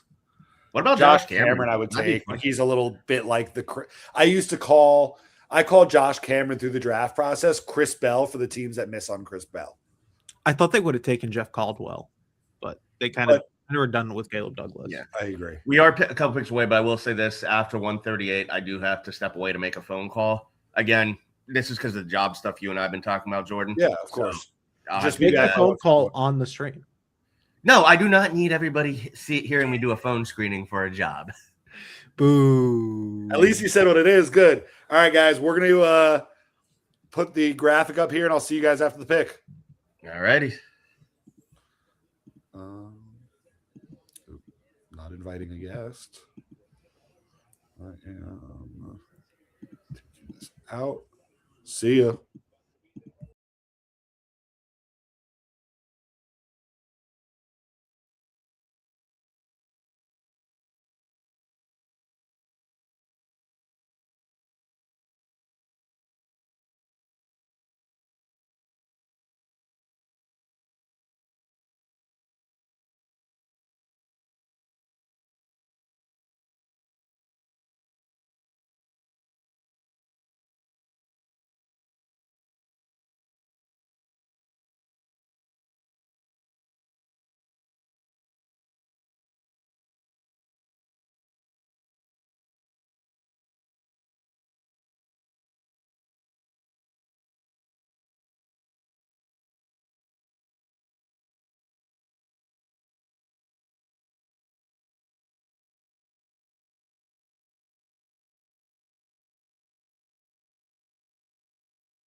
Have we seen it? So, yep. So there's the edge.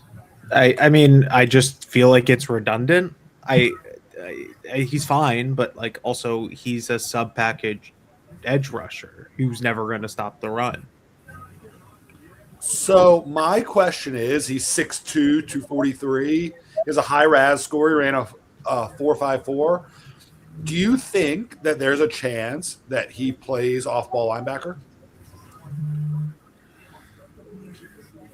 No, he can't really play coverage. He can't cover. So If he's playing linebacker, we're fucked. I think he's good. I think he's fine. I just feel like there might have been better picks on the board. But again, it's the third round, fourth round. You're going to just make picks you like. yeah, and it's clear they're just going to take players that they like and not players that Genesis Smith just went to LA. which again, a good pick for them. But I don't know. I think again, a lot like the Caleb Douglas pick, a lot like I'm sure that the physicality, I'm sure the toughness things are going to come out, and they're going to see high end potential with Moore. I'll be honest, I haven't really paid a lot of attention to Moore, but he's productive. He's, like you said, good athlete. It's fine. This is where you're gambling on saying, hey, we got something to add, a chess piece to add. So If a guy's biggest weaknesses are that there's limited scouting data available and he's not ranked by ESPN, I think I'm okay with it. Like,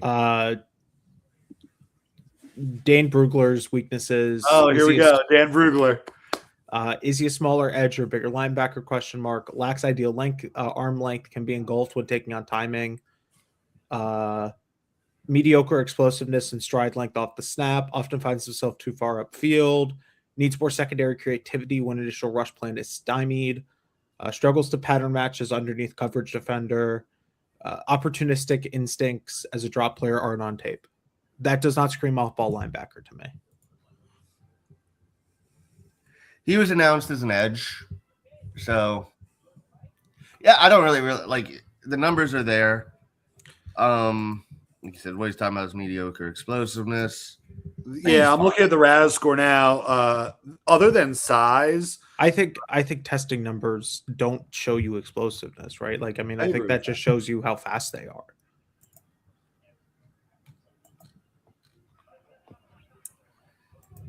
Yeah, it's a fourth round pick. Like, it's one of those. Okay, like we'll see it. We'll see what happens.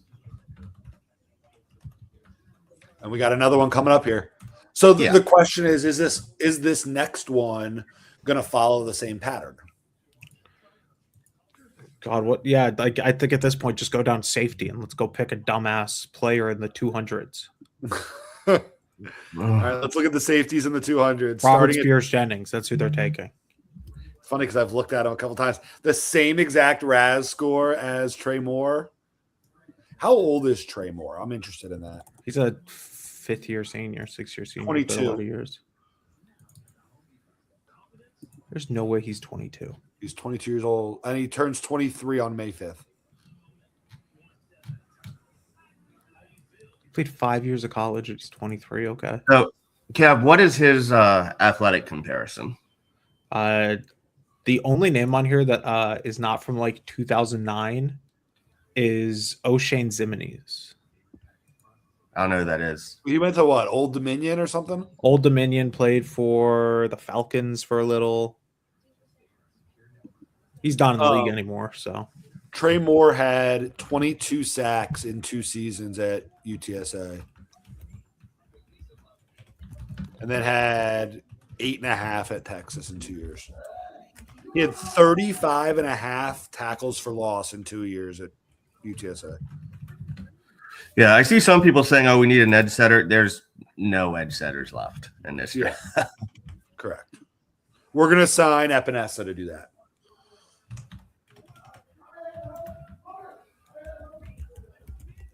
Jeremiah Wright out of Auburn is a guard to the Saints. Yeah.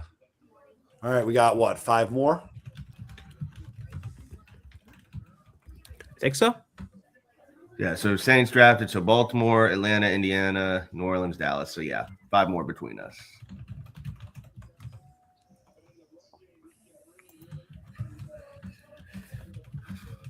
Yeah, I wish I could say more about Trey Moore. I just didn't really pay attention to him. I know a lot of people right now are saying, "Oh, all of his sacks were early on before a transfer. He only had 3.5 last year."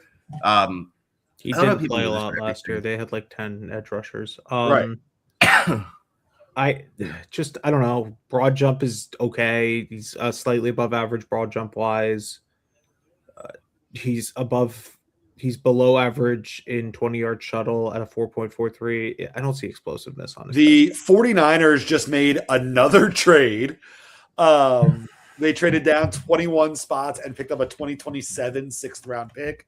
The Ravens have come back up. This is the Ravens draft so far. All right. Jordan, could you pull up the tweet from our Twitter that Mr. S just put up? It's some highlights from Bengals and Brews of Moore. It's just a real quick, like, Yep. he just posted it in the. Second, I just got to take this off. So looking at the highlights, I can see the vision. And that's yes, it's just highlights, but I can see the vision. And that's what I was talking about last night with Kevin about Caleb Douglas. Like, a highlight tape is obviously just going to be his good plays, but the good plays at least show the vision. You know, I think he's obviously going to be versatile. You see that immediately, and he's going to have to be to make the roster. He's going to have to be able to do both. Honestly, so he does line up. He does. Matthew Hibner from SMU, who started at Michigan, just got drafted by the Ravens. This is your Colin Oliver pick. If you're looking for a comparison to The what the Harbaughs are Packers gone, and historically they still done. keep drafting. John Harbaugh's gone. Oh, Jesse Minter's there now. Jesse Minter, funny enough, I think actually recruited Matthew Hibner. Brett, I think Barth really likes him. Hill? More. Oh, more. Yeah. Hibner would have been an interesting pick later on. I do think his numbers are a little inflated at SMU because of how SMU plays. I think he's a good player. I'm going to pull up Scout Vision's edge rankings once this is over. And I guess it is over.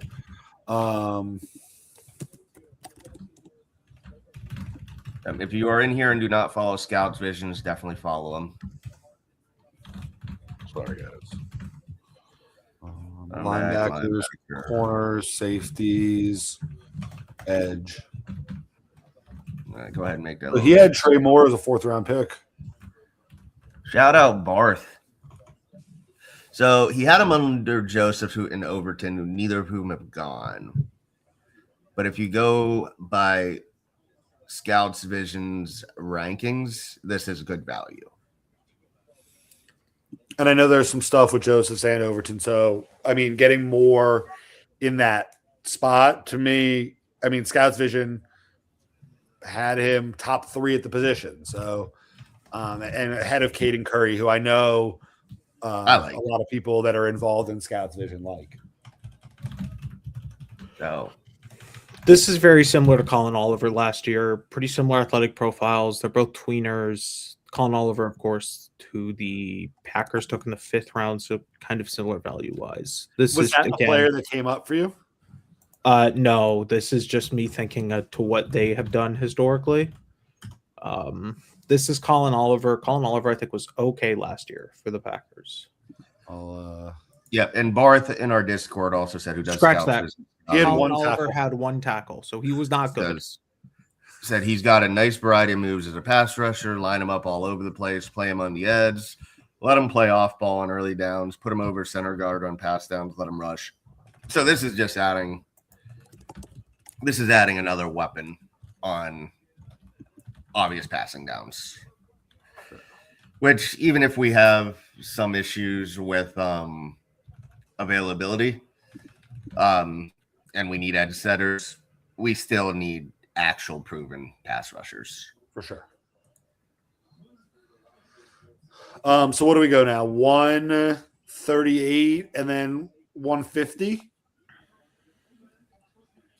I believe so, yes. Let's see.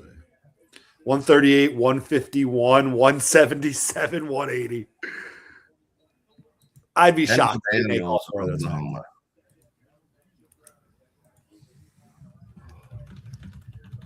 Oh, Kendall Daniels just went to Atlanta. It's a good pick for them. We're starting to get into the range where the names everybody knows are falling and the names no one knows are going early. Yeah, because this is where you see the difference between being a person that does mock drafts and being an NFL scout. Your job as a scout is to find the guys that are getting drafted in this range. Your job is not just to go off of what people are saying, and you take the guys you like. Some Patel of 5 Reasons Sports, this is what he said about Trey Moore. He was used in the box, slot, and off the ball. Think of him as a guy that can drop into coverage when lined up as a stand-up 5 tech. Not a powerful guy, but very athletic. Scored at an 8.87 RAS. He's a sub-package guy starting in Hafley's scheme. Think of Uchenna Nwosu. Okay. Maybe played some off again, ball too. Again, I just don't see the coverage being good enough. I think if you're going to be an off-ball sub-package linebacker guy in the NFL, you have to be able to cover. You have to have those instincts. He doesn't have those instincts. I think you got to develop into a pass rusher. Like, I think that's what it is for him, unless you think you can teach him how to cover in space. Yeah. 71, Michigan right tackle. At the time, I believe it was Evan. I think that's Evan Link.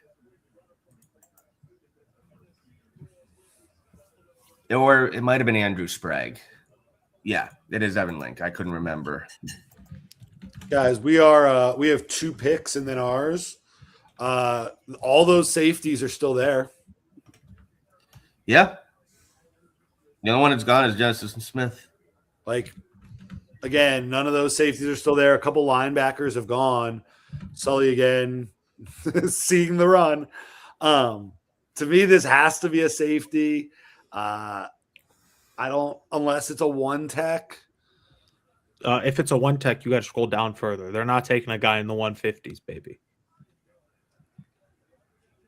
Vanderberg? Devin Eastern, you are a Miami Dolphin. I think it's more likely we take Conga than Vandenberg, just because I know we've met with Conga. Gary Smith? Yeah, they're going to take Gary Smith. Sorry. Who's not a 0 tech or a 1 tech, but so let's look at the tackles. Which of these in the 200s can play guard? Garrett DiGiorgio can play guard. Balmore, maybe. Nolan Rucci's bad. If they take Nolan Rucci, I'll be upset. Nolan Rucci's not very good. Garrett DiGiorgio, I think, is going to be a solid guard.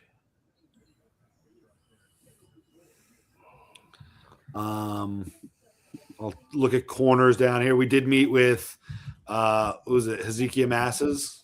Yep. And yes. Charles Demings. And Demings. I could see them taking one of those. Yeah, one of those makes sense. All right, that's my prediction. One of those.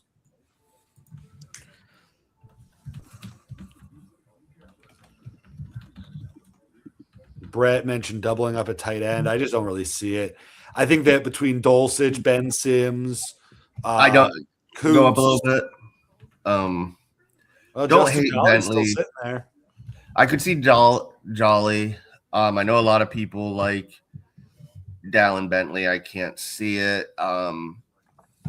Jack Entries, if you look at his Cal film, is pretty good. It's a lot better than his Texas film. But what you got for me, Carpet? I'm scared. Me too. It's going to be something to do with Brett or Miles Ghost Rouser. Or could it be Jordan Vanderberg? He says anything about me doing something, I will kick him in the nuts, like I do every day on Twitter. Yep. I knew it. Sure, let's draft Miles Ghost At Rouser. this point, it wouldn't be too far out of the possibility based on how we're drafting. Yeah. But yeah, if it was somebody off the board, let's do an exercise here. So the 3 players that we've picked have been 202, 230, and 233. So let's say that's the range. So let's go to 202. Starting at Vincent Anthony, Brett, you could take any player from Vincent Anthony. Jordan Vanderberg's in there, and Nez Cooper's in there. Vanderberg would be fine. Wisniewski, I would take. Vanderberg is 24. Okay, Vandenberg's out. I could see them taking a Nez Cooper. I could see Tanner Kozel. Hudson's and Styles, I wouldn't see hate. Hutchins. Kozel's too old. Kozel's a 6-year. Yeah, Kozel's a 6-year guy. I could see Robert Spears Jennings. Lewis Moore, we said, is older, right? Yeah. All right, that's your range through Adam Randall. So I'll go back up again. You have until 202 to pick the guy the Dolphins are picking. You ready? Yep.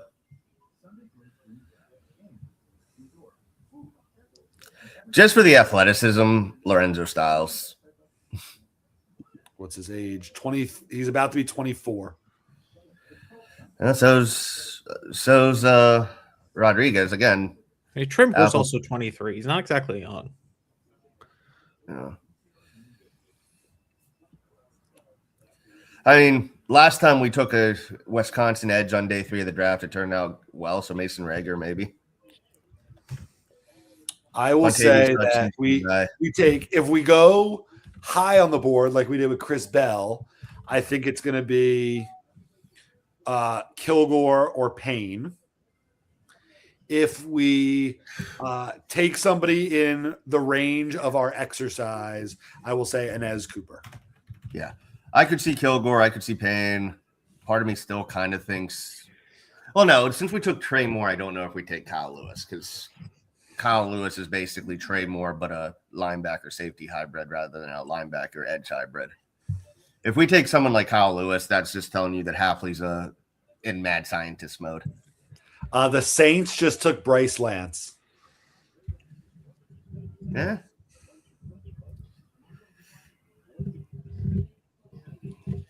So they have Bryce Lance and Jordan Tyson.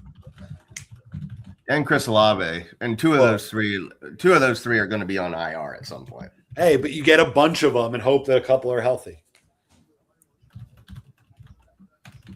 All right, guys, we have one pick till ours, and then we will come back. Brett, you're going to come back to review the pick for a little bit? Yep. And then I got to go make that call because it's a screening. And just like so everybody knows, the whole behind it, and Jordan and Kevin know, is I don't need a job, but my current job is downsizing. And if I get a job by May 31st, I get $42K paid to me by my current job. So I want to get that new job. $42,000 reward for finding a job. Yeah.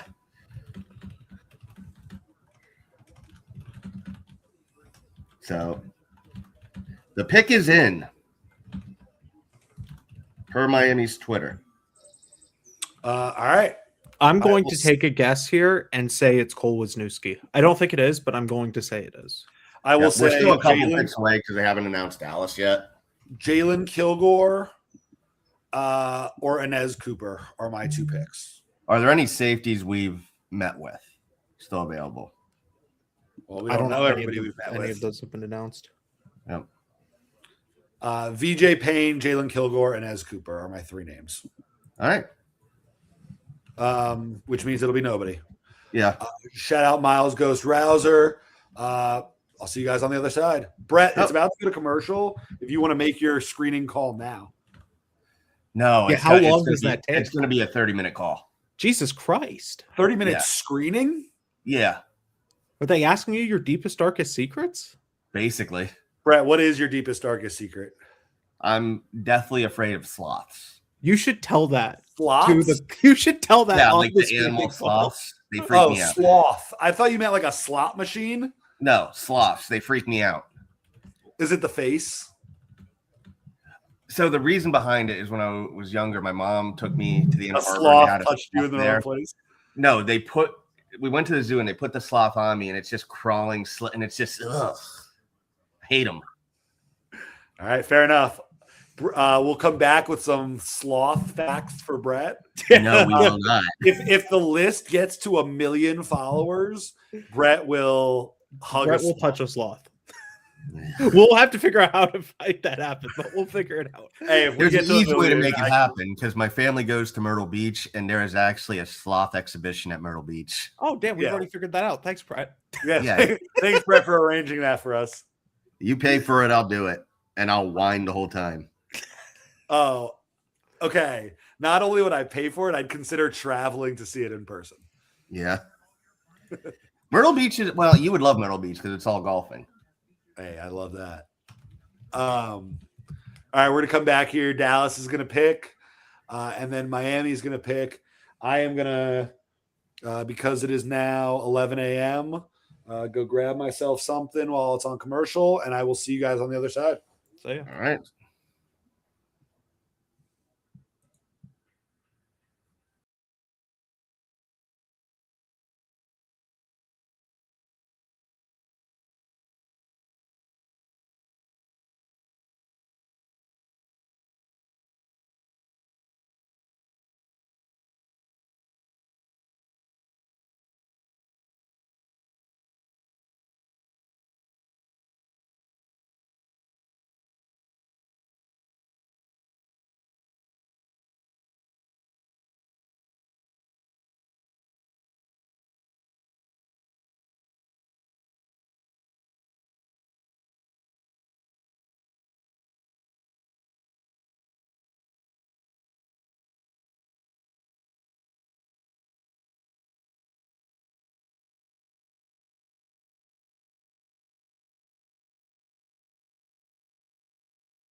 Okay, gentlemen. Before we begin, I need to issue an apology. I was wrong. Because I told Greg yesterday that they're not going to take him because he does not fit the thresholds. I doubled down. Hafley's in mad scientist mode. This is like this. This is going to be an interesting defense. I doubled and tripled down today. It was like, they're not going to take him. He does not fit the thresholds. You fucking idiot. Yes, he does.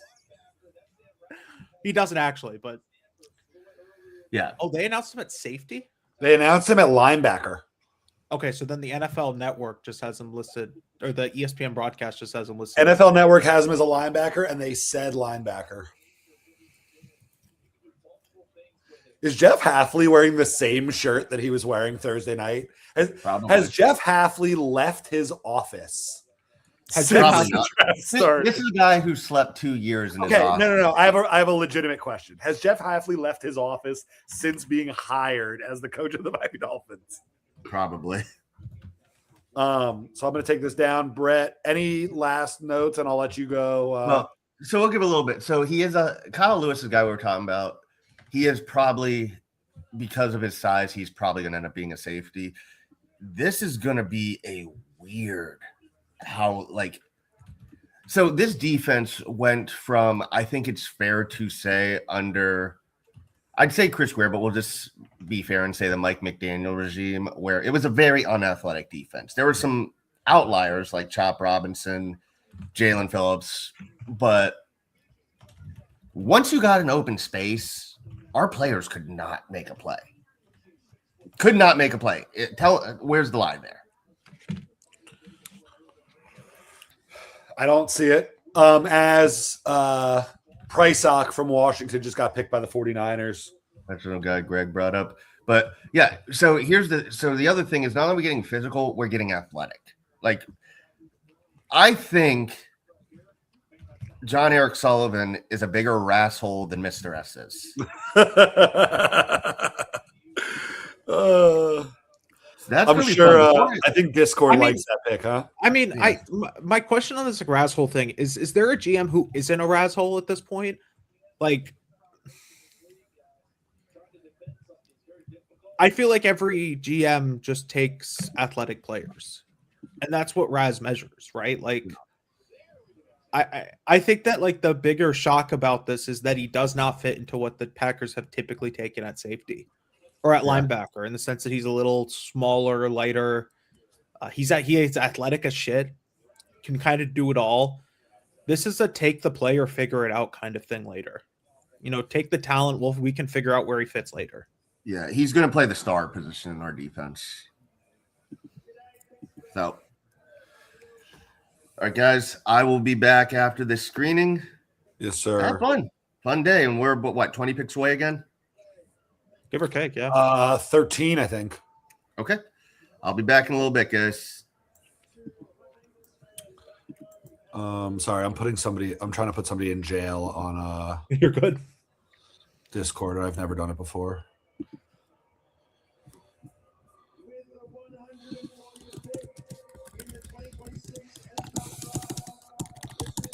It was actually kind of fun. Somebody spoiled the pick. Okay, tell me if this is deserving of a spoil. Okay.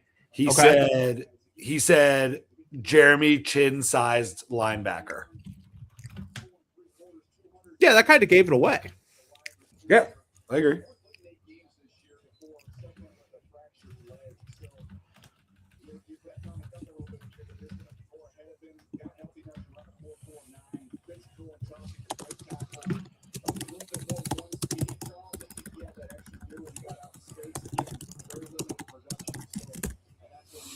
All right. So they went early. They went like too predictable, unpredictable, predictable.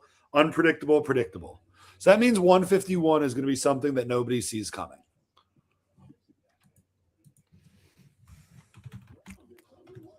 But I like this, man. I want to go back to the depth chart.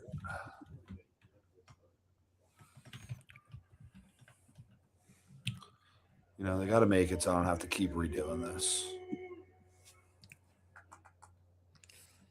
It's a I fun love seeing all these international fans announce the picks.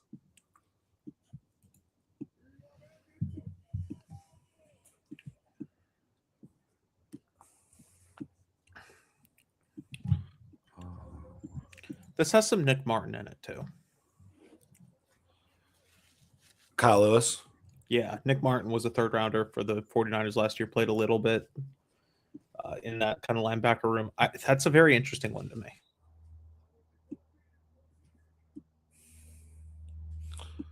So you think he's going to play linebacker? I think he'll end up playing linebacker. If they announce him at linebacker, I think he'll end up playing like a star, or maybe in like the Willie Gay role. I think he could just do a lot of things though. Like this is taking the player, and we'll figure out what the fit is when he gets on into the building. And I think that's where this is. Yeah. Colby Young to Cincinnati, former Cane. Mr. S says to pull up his last tweet. Let me go do that.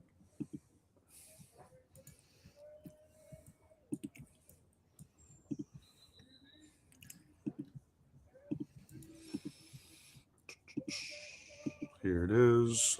I assume he's talking about this one. Playmaker is what he is. All right. So he, in today's scheme, in today's day and age, look, I think your second level defenders have to be, without a doubt, 3-down players who are super mobile, who can play in space, but still have enough girth, have enough punch, have enough downhill to be able to defend the run game, get off blocks, defend the run game, stay clean, track the ball out on the perimeter, and make solid, secure tackles before they even get the third down, which is where Kyle's really gonna excel. And you saw that throughout his career at Pitt. You saw that in particular at the Senior Bowl. In his pro day movement, he didn't run or jump at the pro day, but his pro day workout was just, I mean, look at this video.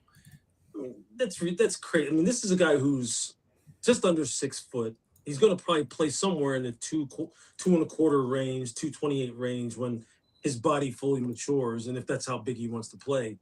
So this is a guy who's your quintessential will linebacker. Will linebacker / some people like to talk about the money linebacker in sub, which is just basically the will linebacker or Sam backer in your sub fronts.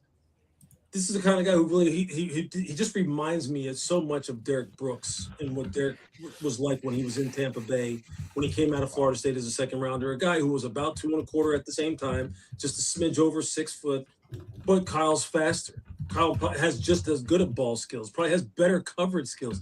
I can't say enough about what I think his projection looks like in the NFL. I think it is day one starter. I think it is Pro Bowl, all pro caliber potential. And on top of the fact that he is a great leader, a great kid, he's tough as hell, he's super smart. But forget the fact that he played for Pitt, which automatically puts him way up at the top of the list for me. He's just a baller, man. And he's made for today's game. And he's going to come into the league right away, just making plays, and people are going to go, just like they did with Aaron Donald. Although Aaron went in the first round, I mean, as we all know, there's going to be people who say it was just his measurables that pushed him down and didn't have him solidly in the first round, because there's nothing else that you can really point to that would keep you from saying this is a guy who's a day one starter who deserves to be first round value. High praise. That's a little more than high praise. He basically called him the best linebacker in football. It's pumped the brakes a little bit, but yeah. But I do think that what he said about him being a day one starter, and he said, Will or Sam, I think for the Dolphins, he'll be more of a Sam. He'll play like that Willie Gay role. That when you look at the depth chart right now has him there. Kind of Ronnie Harrison will be his backup, or him and Ronnie Harrison will be competing for the same role. But I do think that he complements Jordan Brooks and Jacob Rodriguez well when we are in base sets.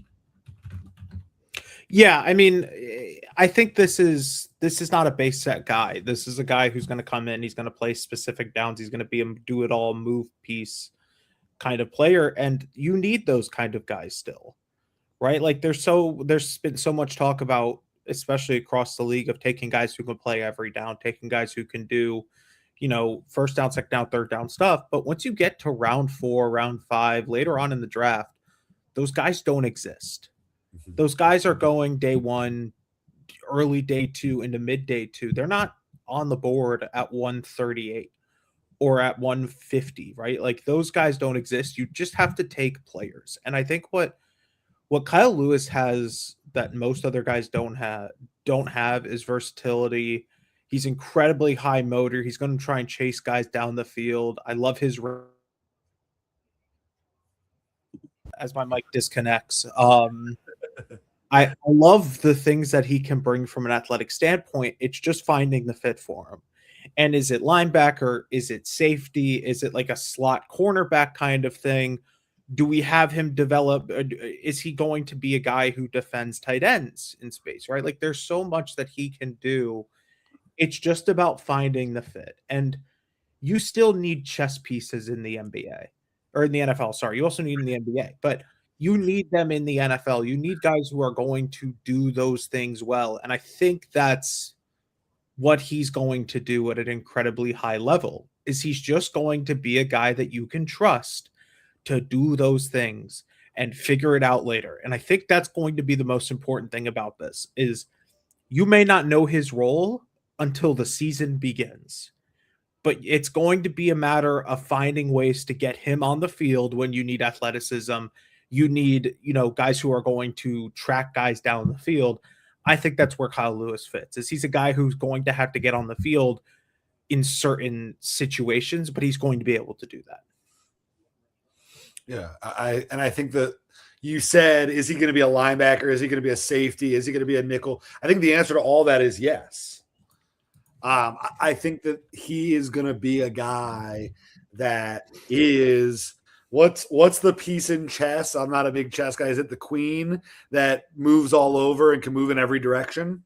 I'm not. You're asking the wrong person. Yeah, so I think that's what it is, and so I think that Kyle Lewis is that person that you can move in every direction.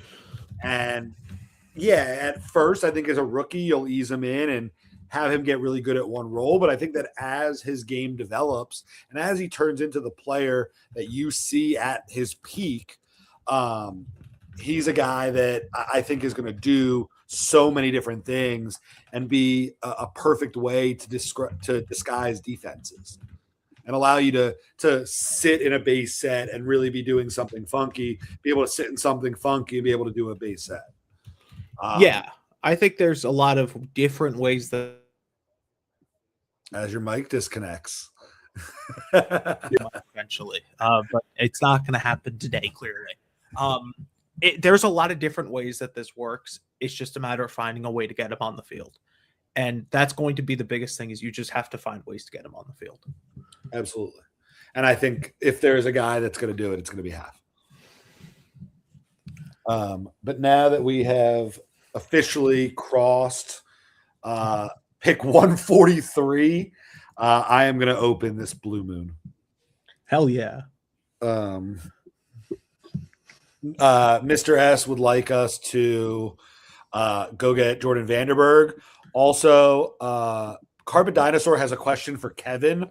Kevin, I believe if I had to tell you anything I know about Carpet Dinosaur, it's going to be a trap to ask you if you want to draft a Brett or if you want to draft Miles Ghost Rouser. I'm all in on Miles Ghost Rouser at this point. They've had a great draft. If they want to take him to make Carpet Dinosaur happy, let's take him to make Carpet Dinosaur happy. Okay, I want to be clear about something. If the Miami Dolphins draft Miles Ghost Rouser, it is specifically because of Carpet Dinosaur. And by the way, Kevin, that's the question. All in. Take him whenever you want. Take him now. Trade up for him now. Can you see if Brugler has anything on him? I don't. Yeah. Well, the biggest question mark is: do we think Dave Brugler wrote a draft guide on him? That's what I need. He's ranked 530 on Stick to the Model as Reggie Virgil goes to Arizona. Well, I'm shocked the Dolphins didn't take him. No. What is it? Go Rouser. Miles. He does not have anything on Miles Rouser. We can't check Kyle Lewis though. Just to tease for anybody that's on here and thinking about getting off, after pick 151, we have a little bit of a break there. Or no, we have two picks in there, right? We have so many picks left. So we have 151 and 177. In between 151 and 177, when we have a little bit of a lull, I have a teaser that I have 3 different kinds of Lay's chips that I am going to try Oh live boy. and review. I've tried 2 of them. They're very interesting, but I have things to say. And then I have one that is unopened. So that is between 151 and 177. But Carolina's on the board at 144. We have 4, 6, 7 picks left. Cleveland has 3 of those 7 picks. Cleveland just wants to make a shit ton of picks here. This Cleveland just wants to make a Look ton at of this. picks. This is crazy. Let's get down. 130, 38. We're at 144. Cleveland picks 140 Cleveland said they're walking out of here with something. and 149. And how many picks have they already made? They've already made 5 picks. They're going to have 8 players.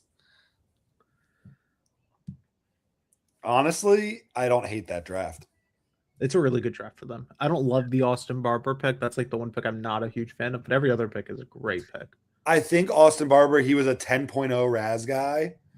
And he is a guy that they think is going to kick inside the guard. Yeah, he's an athletic tackle guard. I think he's a guy he's not going to start, but he's a guy that could develop into a solid starter when one of those guys inevitably either get hurt or get old. So it's going to be interesting to see how many of those 3 picks do you think they're going to make? Oh, and they pick right after us. So they actually have 4 of the next 8 picks. Unless there was just a trade made. Yeah, they just have a shit ton of picks. They just made a trade with Washington, who came up to 148, I believe, or Seattle. Interesting. Wonder who they Seattle came to 148.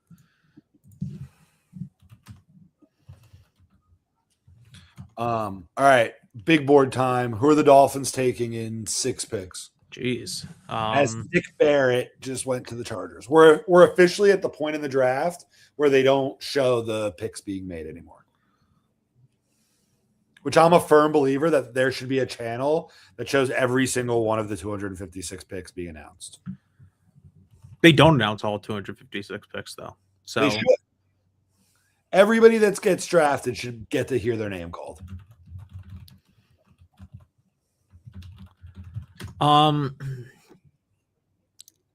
Jesus, who the hell do they? I'm going corner. I think they're gonna take. Here are the One corners in the 300s.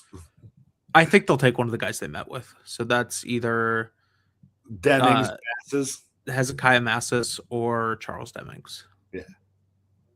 And this is about the range that those guys will go. Maybe they just take Keith Abney. Did they meet with him, Who? Abney? Not announced either way.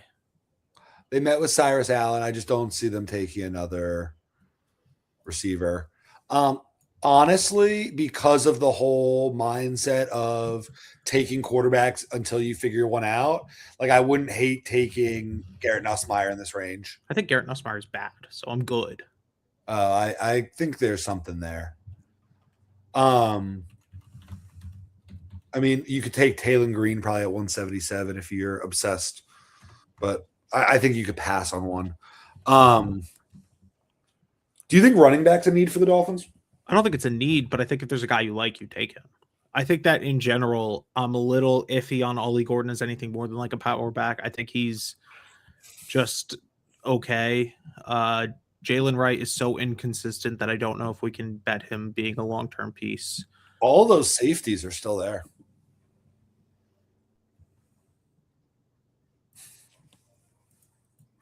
Like Wheatley obviously is older and probably off our board, but Kilgore and Payne are both there. It's gonna be interesting.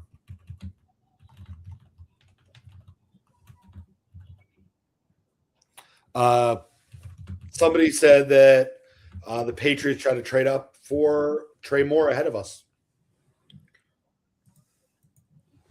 It's a very Patriots pick, but also Mike Vrabel's not there. So who is making the picks there? I think For what it's worth, that is the only Deanna Rossini, Mike Ross, or Mike Vrabel pick or joke I'm making on this podcast. no. I don't want to even talk about it. But he couldn't have done the thing tomorrow. No. He's got to show he's committed to it. So he's got to do it today. Is that what that is? Like you should. Do you think they're texting him? When, The thought of him in therapy, like, all right, so what we're gonna do is we're gonna take him. like, so you're telling me he's in therapy right now while picks are being made, and you genuinely think he's got no input, say nothing? That's so man, that's really funny. Oh, come on. Like, let's talk about that. I don't want to talk about the Diana Rossini stuff, but I want to talk about the logistics of Mike Vrabel coming off of winning the AFC, not being in the room on day 3. And Brett's back. Have the screening go, buddy. They went well. I've had a couple different screenings for a couple different places, so Did you talk about sloths? no, we didn't. So what I missed? We're currently trying to figure out The how is Mike Vrabel involved in the draft room today? I don't. Made a statement. Raiders just traded Tyree Wilson to the Saints. Tyree Wilson was a big bust. Yes, I think I would have traded for Tyree Wilson. I Even if he's a bust, I think that's I don't know if you guys saw this, but Tony Pauline also said the Patriots were trying to trade. we did discuss it. Brett, if you had to guess any player on the board that Carpet Dinosaur wants us to draft, who would it be? you get one guess. You get one guess, and if you're wrong, you have to go take a shot. Oh, his computer hates him again. I think he's got to go take a shot.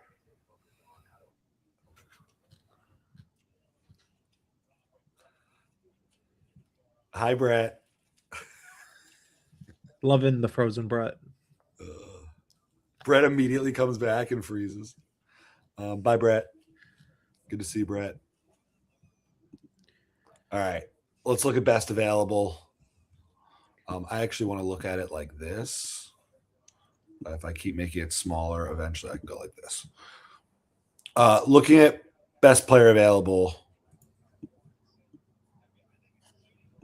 I don't think we pick anybody that's listed as best player available. Jalen Kilgore is still a name that sticks out for me. Kilgore, yeah. VJ Payne still available. Keyshawn Elliott, man, it's another linebacker, but he's a damn good football player. Keith Abney again, right? Those kind of guys, they're good players. My computer does not want to charge today while I'm in. Brett, we're speaking. We're speaking. We're talking draft. Kev, what were you saying? The names that stand out to me for the Dolphins, Justin Jolly, because they met with him, Charles Demings, because they met. Oh, Kevin. We'll never guess what happened. Demings, I think, is a fit. Brian Parker, I think, is a really good football player, even if he's like a center guard. After that, man, maybe they take a nose. Maybe they take a Dante Corleone or one of those other noses a little bit later on and just at least try and get someone in that building to be more of a nose. It's going to be interesting to see what they do because I think they've kind of filled every need to some degree. Yeah, I agree. Here are the terms of the deal. The Raiders have the Saints traded pick 150 to the Raiders for pick 219 and Tyree Wilson. So about a 60. The Miami Dolphins have made a trade. We have traded. Looks like we traded back. How far? Do we know? Looks like we're behind Detroit now.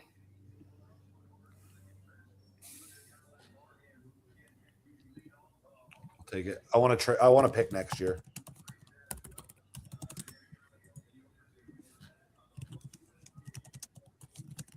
Trying to see what I was saying before my computer. Chris crapped out on me was Tony Pauline says the Patriots wanted to trade up in front of us to get Trey Moore.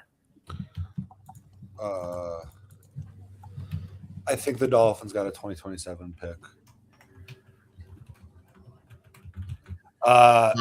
No, we are sending 151 and 227 to the Panthers in exchange for 158 and 200. So we just move up in the 7th. Exactly.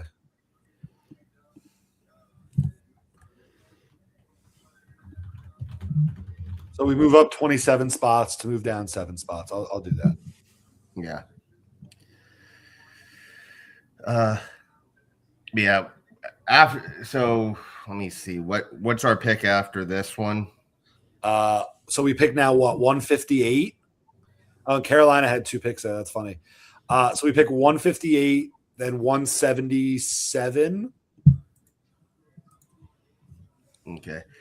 Yeah, I think during the 6th round, I'm going to have to hop off so I can charge my laptop for a bit, because every time I plug the laptop in, everything starts freaking out on me. You can't charge and stream? Not today, I can, apparently. It just is overheating the laptop. I'll allow you to leave in between 180 and 270 or 227. I was just going to leave after 220, 180. Yeah. No, yeah. Yes or no? My brain's all over the place right now. So, I mean, looking at it, so now we're 180 and 200 and not 180 and 227. Yeah, they're just trying, I guess, bridge the gap between those picks.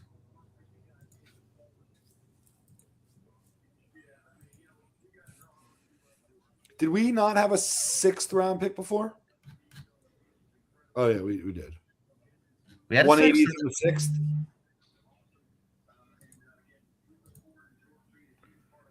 No, I don't think we had a 6th. I think we had the 5th into the 7th. So now we have still a 5th and a 6th. Is 200 a 6th round pick? No. I think so. There's so many picks. Let me see. There's so many picks. This doesn't look like it's been updated either. No, I'm looking at ESPN for that. Yeah, the 6th, 200 is in the 6th.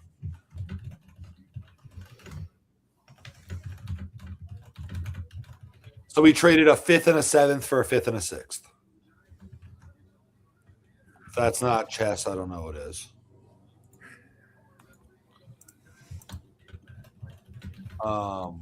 Washington took Joshua Josephs, by the way. Hmm.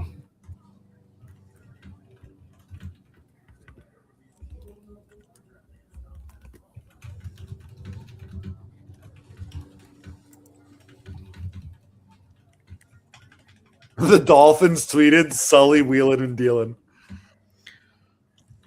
He's been doing that for a lot today, this draft for sure.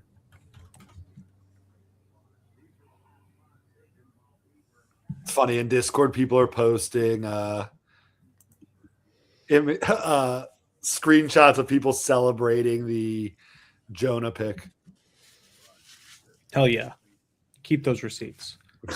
Mainly because I think I also have one. So if they find that, you know what, man?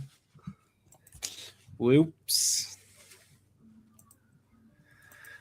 And hey, let's be fair to Jonah too. Like, he can still figure it out. Oh, yeah. He's not done. He's still only 22 years old.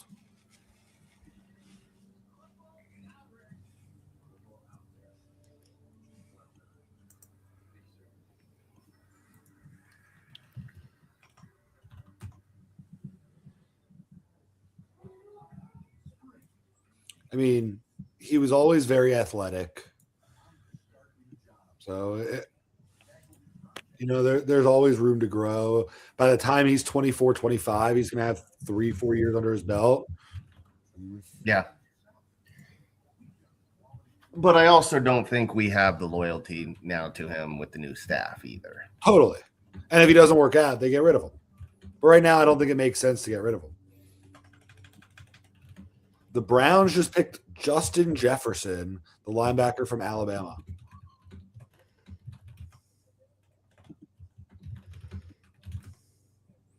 want to see where he was on this list. No.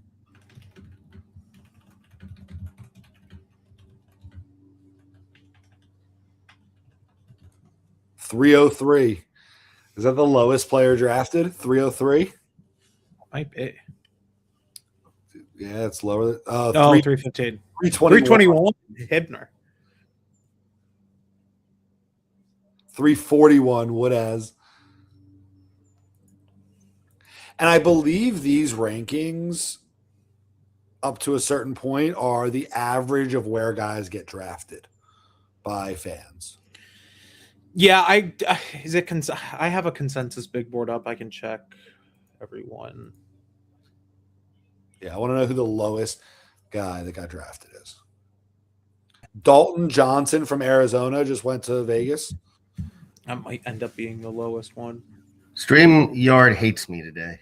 The lowest by consensus big board, which has 134 boards ranked, was Caden Wetchen. Wow. 253.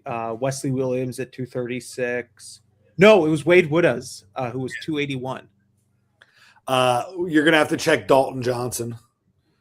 Whenever he updates it, I will. He's 369. Dalton Johnson was 226 on consensus big boards. He's 369 here. That's our lowest. So, do you guys think, to go with it, because I see Garrett Nussmeier here and just made me think, if we go quarterback, we are definitely not going Nussmeier, right?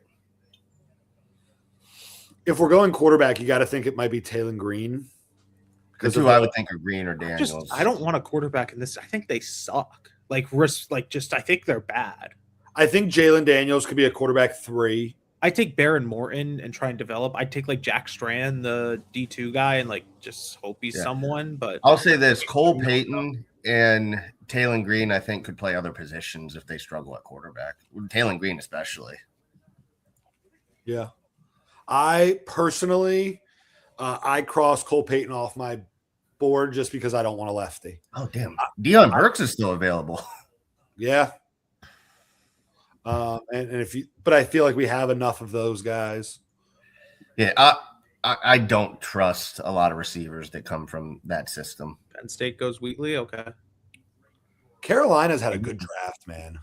They've had a weird draft for sure. I've liked what I've seen from them, but I also think they're kind of at that point where they think they have a window. And you can't be gambling on. I say that Monroe Freeling, safe pick. I get it. Lee Hunter, older player. He's ready to contribute. Brazel, you like or hate. I think he'll be fine. But I think me and Kevin talked about this last night. Brazel plays a very specific role, that Z receiver. So we took Caleb Douglas essentially over Brazel. Yeah. And so I think Brazel with Ted McMillan, who's the other guy that's moving to the slot? Coker moving to the slot, where he played well at the end of the year. We're saying they're throwing Xavier Legette out, right? Yeah, we were talking last night about him possibly being on the trade block. Yeah. If he's available, I sat on that. If he's available for a 6th, why the hell not, man? Yeah. Brad, that was something else I said last night. Would you? Justin Jolly just got picked by Denver. Man, well, there goes one dream. Kilgore's still available, right? Or did he go? Kilgore is still available. Okay. If we don't take him here, there must have been something really bad about his interview process. Yeah.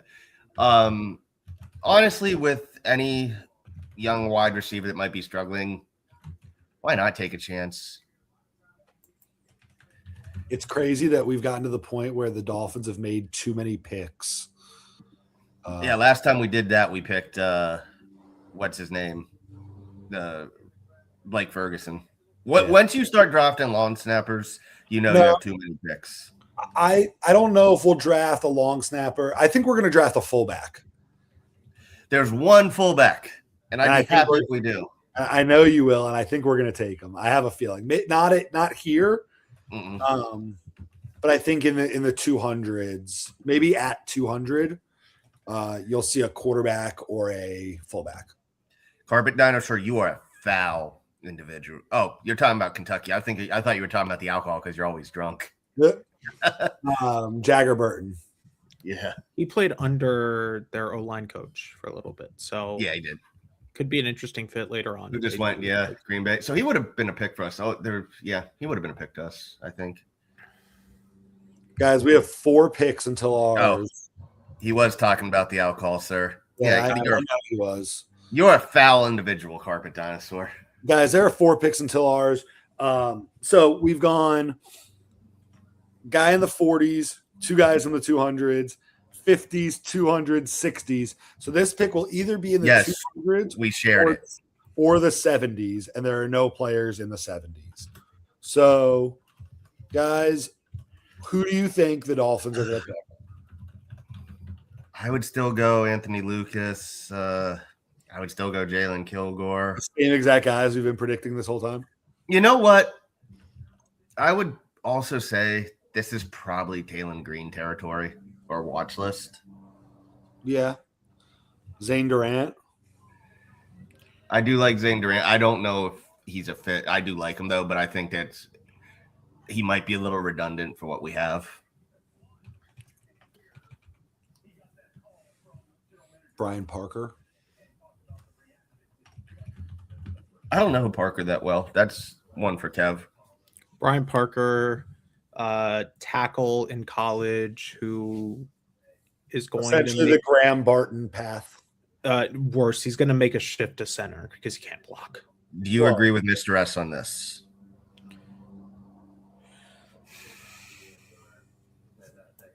Yeah, I would take him. I think if you're taking a running back at this point, it's him or Damon Claiborne, and you're just kind of banking on the talent. Or Eli Heidenreich. Eli Heidenreich is a good player, but how does he fit in what the Dolphins want to do? He's just another receiving back. Oh, whoops, we have all receiving backs? Yeah. I don't know about you guys, and I know he had a little bit of a better season, sophomore season. I don't think Jalen Wright has much of a future with us here. I like Ollie Gordon. I kind of am curious. I think he showed that he has some moments, but his upside is more than that. Pound a tired defense or short yardage is kind of limited.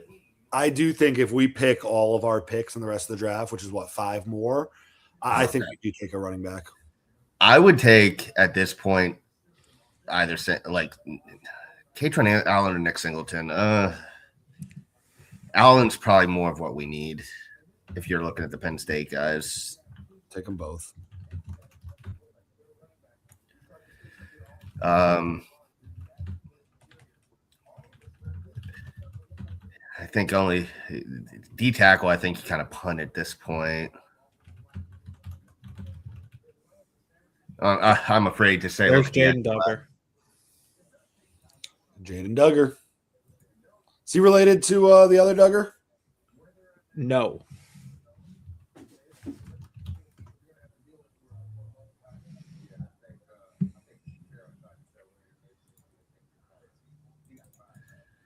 Jordan, could you bring up the full draft tracker again? Yeah. So, no, for the. Oh, you did. Oh, you're talking about yeah this one? Yeah.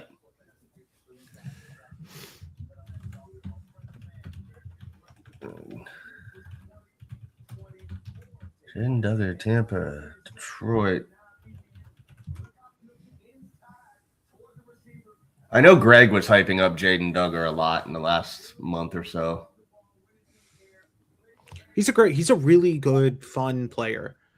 He's going to be one of those guys who I think has to play special teams initially, has to learn how to take on blocks better, has to learn how to play linebacker because he's only been a linebacker for so long, but there's so much upside.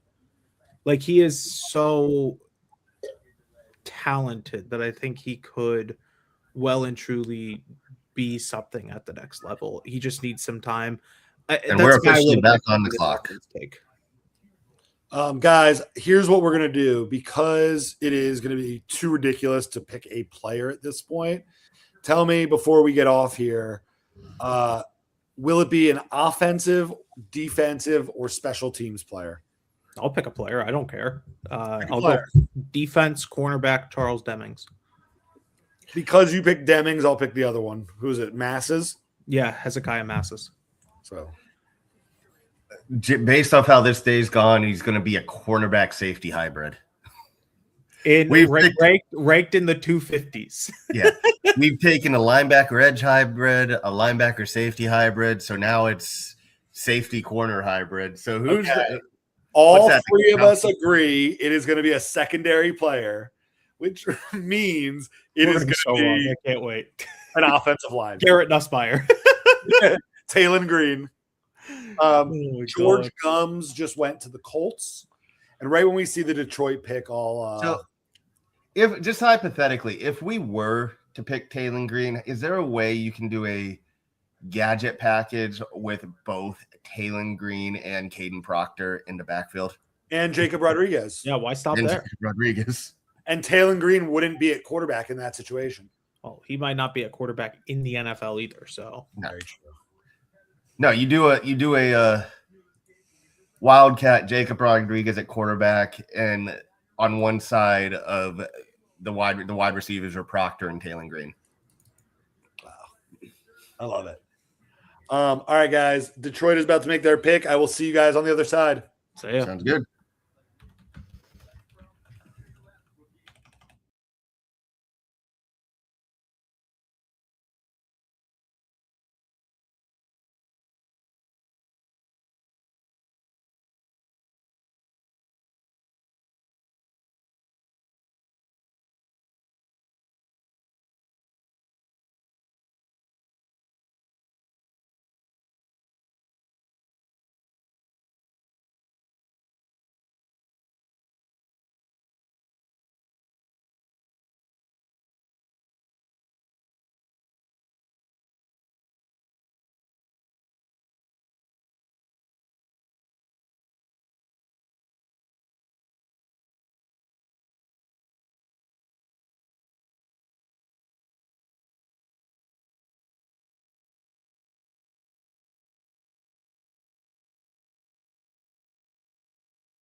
And the host city Pittsburgh Steelers are up in a couple of questions as well. Taking a look at what we saw on night one. First 10 picks.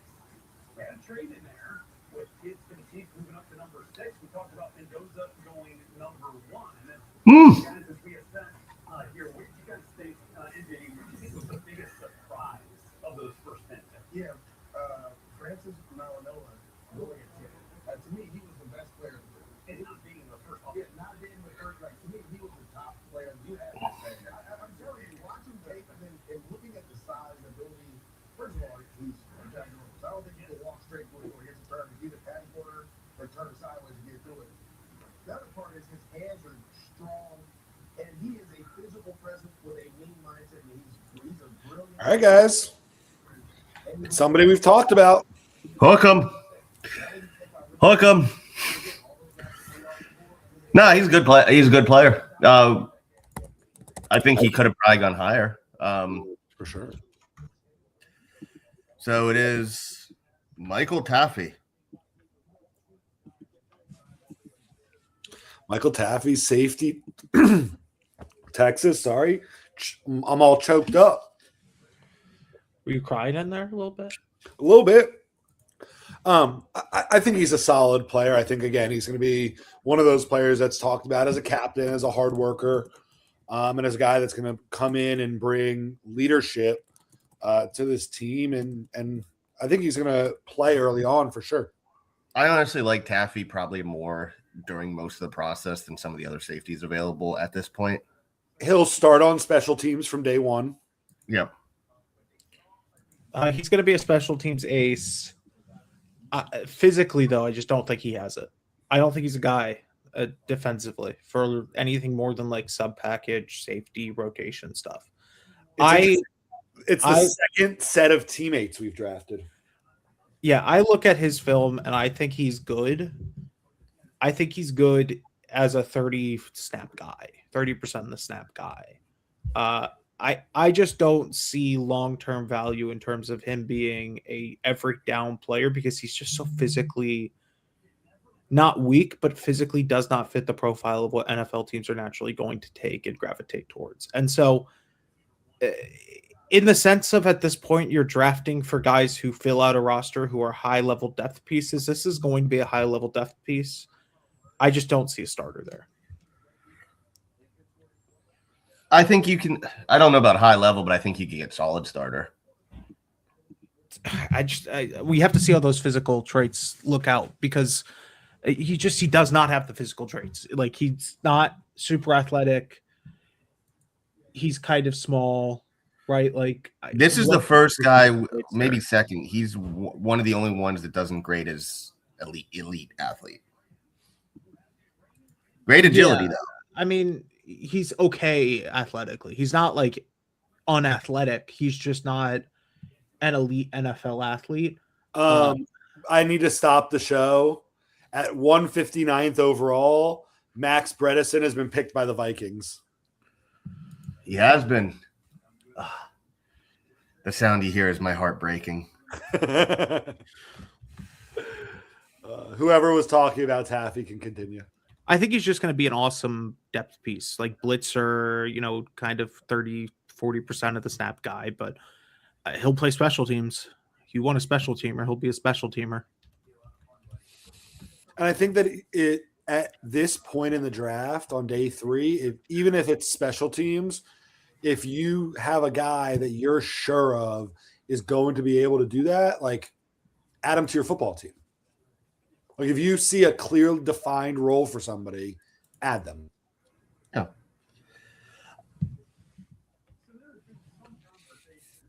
We have about what?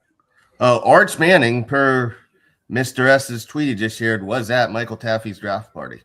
That's cool. Interesting. I wonder who they might take at quarterback now. No, I'm not going to start that right now. Can we say this? Are we sure that Arch is even the number 1 quarterback right now? We're not sure of anything in next year's class, but I'm just saying this. I watched, yes, he played Michigan in the bowl game. He was great, but he was great as a runner. Now, granted, his receivers didn't help him out, but I don't know if he's there as a quarterback yet that I can say he's the surefire number 1 overall pick. I would honestly say you'd probably say Dante Moore is probably number 1 QB right now. I like Arch's upside more than anybody else. Yeah, but he's got to show it as a passer, no? I agree. But I think that when he does make an elite throw, like you see it there. And I would love to get him with NFL staff in an NFL room. And I think he's a guy that might need to sit for a half a season when he gets there. But I do see him developing into a really good quarterback. Yeah. So just as we have a little downtime and there's only so much we can talk about of players, and then I got a question about a player then. Who are your top 5? Like if you had to say top 5 quarterbacks for next year's draft. Kev, you want to go first? Yeah, let's see if I can do this off the dome. In no order: Arch Manning, Lenoris Sellers, Drew Mestamaker from Oklahoma State, Darian Mensa from Miami. There's a 5th one in there. Who am I forgetting? With the money Mensa's making, he might play another year. I But don't it's even remember who was the fuck. Who am I thinking of? Brendan Sorsby? It might be Sorsby. Fuck. Because I don't like saying. Saying I don't think has the arm strength. I think it kind of showed up as the season went along. I have to look it up because I feel like Dante Moore. Yeah. The Oregon quarterback. I'll give you 5. I'll go Arch 1. Moore 2. CJ Carr is going to come out or no? He's going to stick around another year. Hey, he might come out. He's good. He might come out. But I'll go Arch 1, Moore 2. CJ Carr's little brother won the backup job at Michigan, it looks like. Sellers 3. I'll go Chambliss 4 and Carr 5. And I think it's a really good class because I like was it Maeva? I like Levitt a lot. I've liked Mateer this whole process, and I think I like another year Sorsby. development's good for him. I like Sorsby. I think Byron Brown is going to be a guy teams like. If Mensa comes out, he's immediately in that top conversation. Hoover's probably going to have a good year at Indiana. I mean, I think there's a number of guys that next year, and that's why I think teams are going to be very selective about taking a quarterback this year, because I think a ton of them are going to get taken early next year. Yep. I got to step away for a moment. I'll be back in like 2 or 3 minutes. You got it, man. Kev, do you think next year is going to be a year where like even teams that maybe don't necessarily need a quarterback but have one in like the 31 to 34-year-old range are just still going to take them early just because of how good the class is? Very much so. I think that there are going to be teams who are like fringe quarterback need teams who are like, we can't pass up on this because we don't know if there will be a quarterback class like it in a few years. And so right now when I'm looking at it, I wonder what the record is for the most quarterbacks drafted in the first round. Jeez. 2020 probably is a good shot. 2024 and 1983 both had 6. The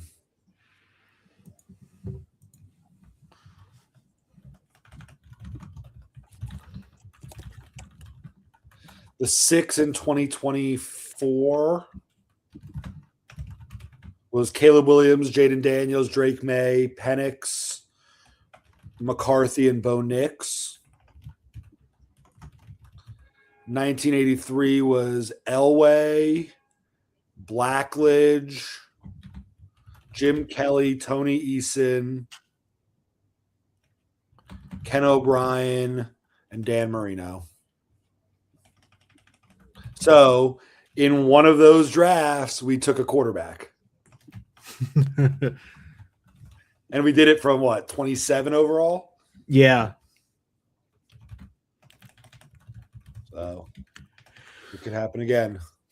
But I do think even if Malik Willis plays his absolute best this year and we are better than people think, I still think we're taking a quarterback next year. If he plays well, I don't think they do. I think that the Packer mentality is you're always adding. You're always adding, but are you taking one in the first round if he's good? That's like just if you love one. Even if you love him, if you love one, you take him. What do you think realistically the lowest pick we're going to be picking next year? Like lowest 13. is in 32 is the lowest. 32. No. Like 13. Like just barely miss playoffs, go like 7 and 10. Okay, so let's say we're picking 13th overall. You bet your ass that they're going to be exploring moving up a little bit to get one of them. Maybe. I mean, And they'll miss out on whoever goes 1 or 2, but they'll be in that conversation to get all of those other guys. But I also think that the way college football is moving, I think there's an opportunity where some of those guys are going to see how loaded of a class it is, like, and stay in college and make $10 million and play another year of college football. I'd like to see what quarterback would make $10 million. Okay, $6 million, $7 million, $8 million. Like the money's only going to get stupider. And so I think that every year now you're going to be able to say, oh, wow, there are going to be a couple quarterbacks that stay back. And I think you're going to start having maybe a couple lull years like this where you only have 1 or 2. And then you're going to have years where you have a bunch that all run out of eligibility at the same time.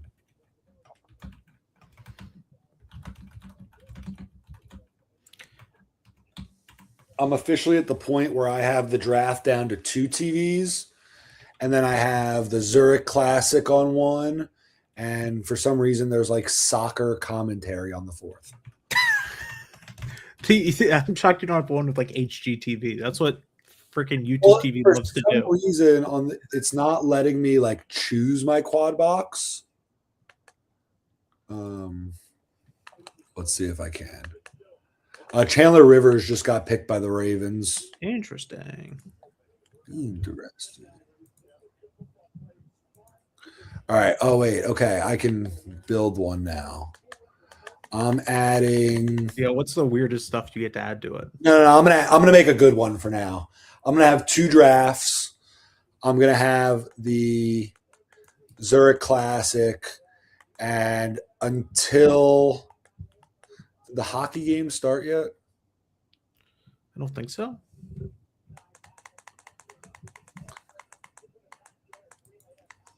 It won't let me add the Pistons game for some reason. Oh, this is 2 drafts, the Pistons and the Zurich Classic. That's what I want.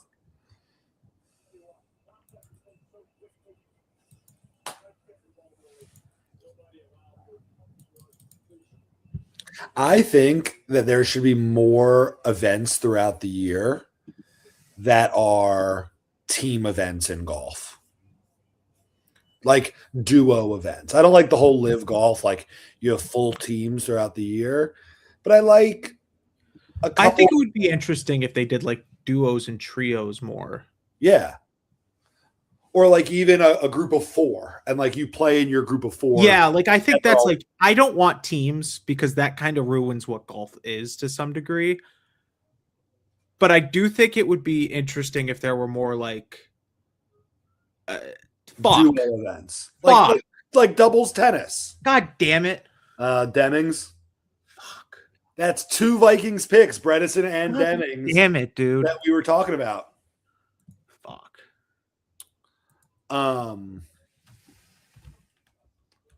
God, is this game live? This Magic Pistons game? It's like before noon here, so I don't even know. It's in the 3rd quarter. Yeah, it seems like the NBA to have a noon game. Yeah, it is. Magic are really hanging around in this series, huh?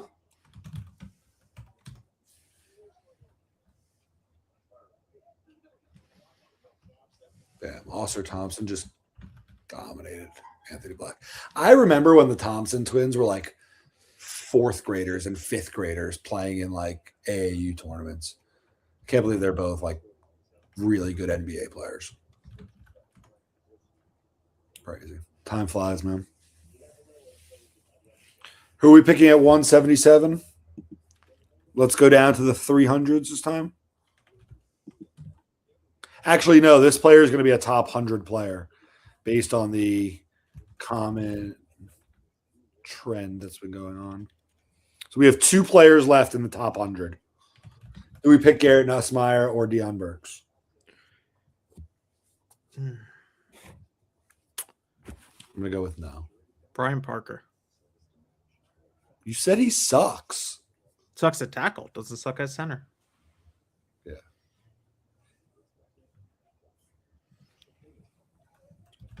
Crownover is interesting as a right side only guy. Like if you view Proctor as a left guard, I would take Crownover.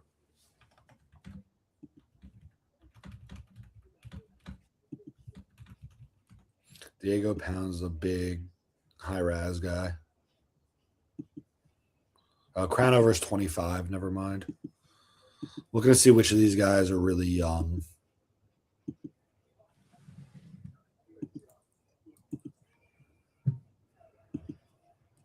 Enrique Cruz. I would still take Garrett DeGiorgio if no one else would.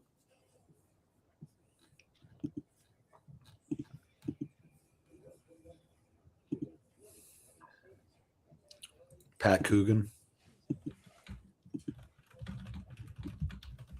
I just don't think he could play guard. Still think there's a shot they take Inez Cooper. Logan Taylor played for Halfley.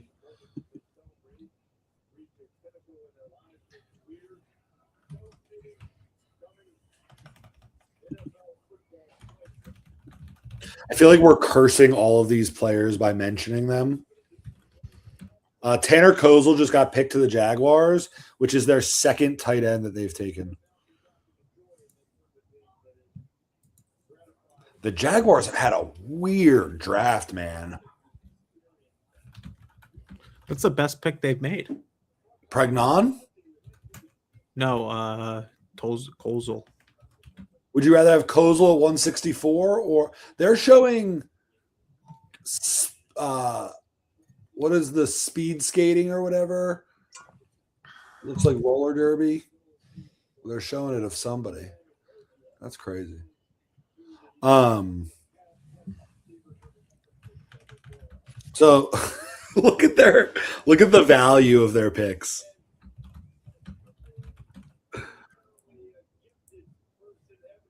No, Mr. S. There have not been any Bretts drafted yet. Nor Jordans, nor Kevins.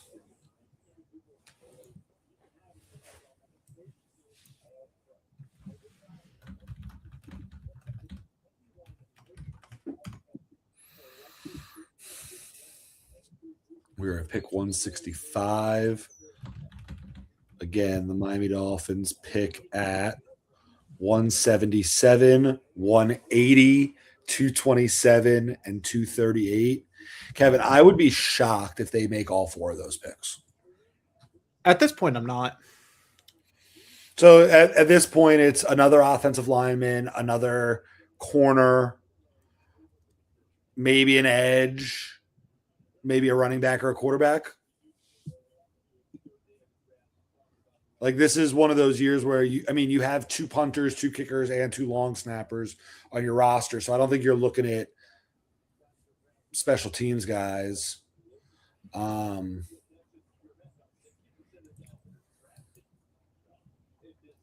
Take a 7th and make it a 6th next year.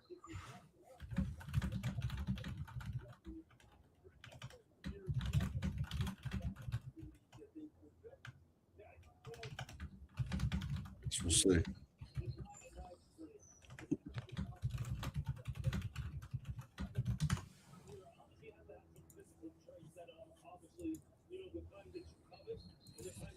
It's cool on the Golf Channel right now. They're showing the Zurich Classic, and they're also showing the Women's Chevron Championship, like in simulcast. So I'm actually watching 5 things.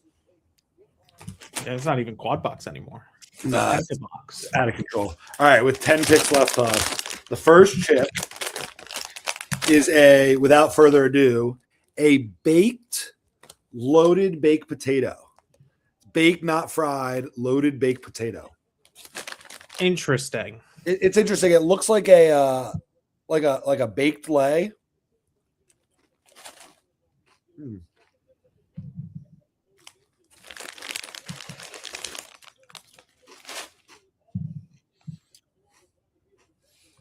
It's a little like a cheddar and sour cream.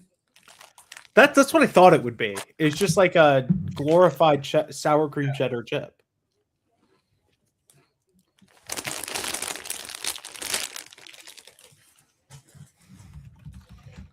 I'll give those like a 6 out of 10. All right, this next one is an interesting one. I'm excited to talk about this. Bacon grilled cheese. Okay, that has to be good. I feel like that has to be good. The smell is very pungent.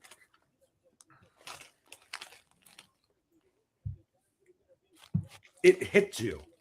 Like, so you know how when you take a bite of a grilled cheese, there's like that gooey cheese that really like hits you? That's what this does very well. I'm going to get another bag of these. These are excellent.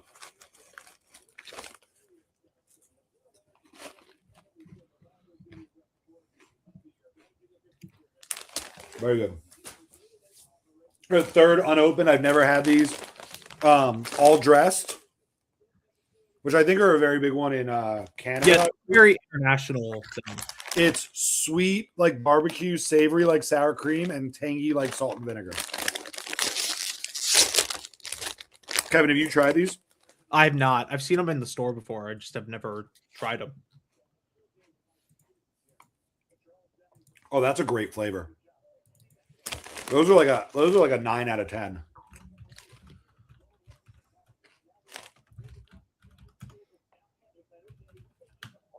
Oh, those are very good.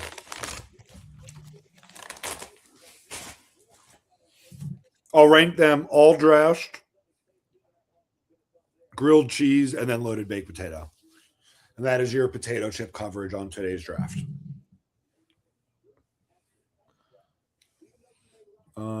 Where's that dinosaur guy?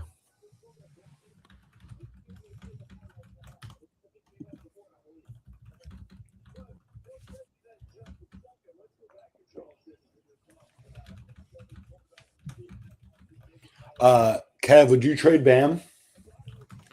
No, I think that's stupid. Oh, Keyshawn Elliott off the board.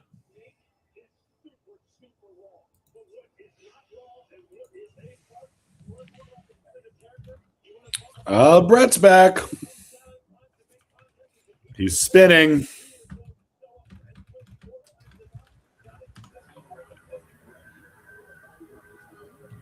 Welcome back.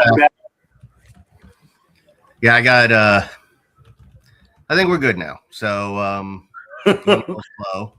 He said he thinks we're good now as he's freezing.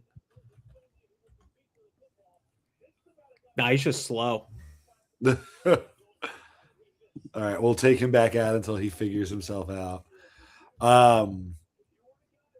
Yeah, we're in the dog days of the draft right now. We're still on just for the sake of wanting to go the entire draft. God, when does this even end? 10 o'clock? I mean, we're already at what, 168? Yeah. Like, we've made it through. We're way over halfway.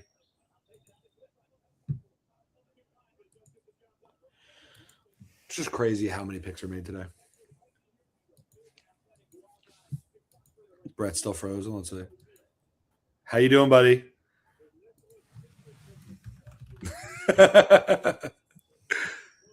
Brett. Brett is gone, but Carpet Dinosaur is here. That's all I needed to hear. CD, any inside information? Tell us what you're hearing. I know you're a Dolphin insider.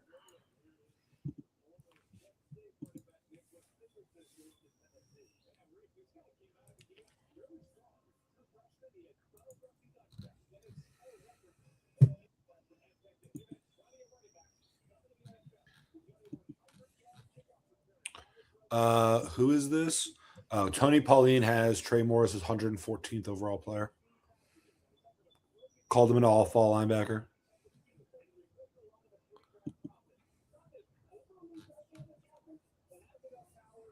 So we've traded up ahead of the Bills for somebody they wanted, and ahead of the Patriots for somebody they wanted.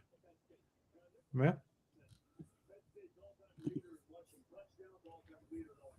I'll pull up while we're talking here some Raz scores. We'll run through them.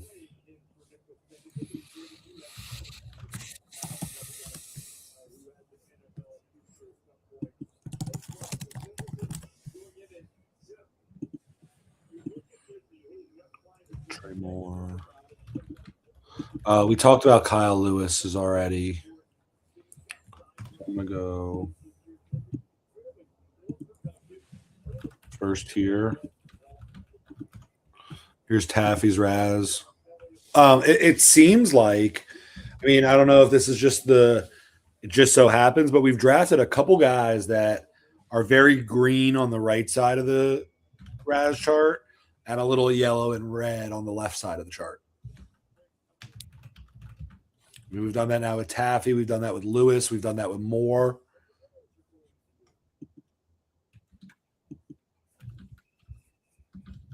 Again, I'll drop Taffy's.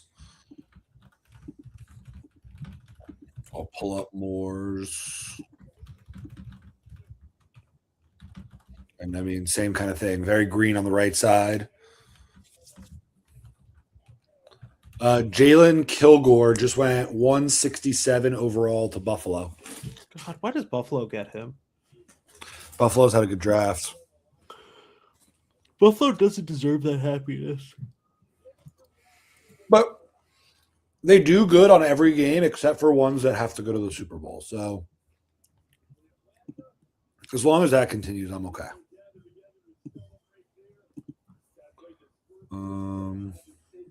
We'll go to let's just do that. Whatever.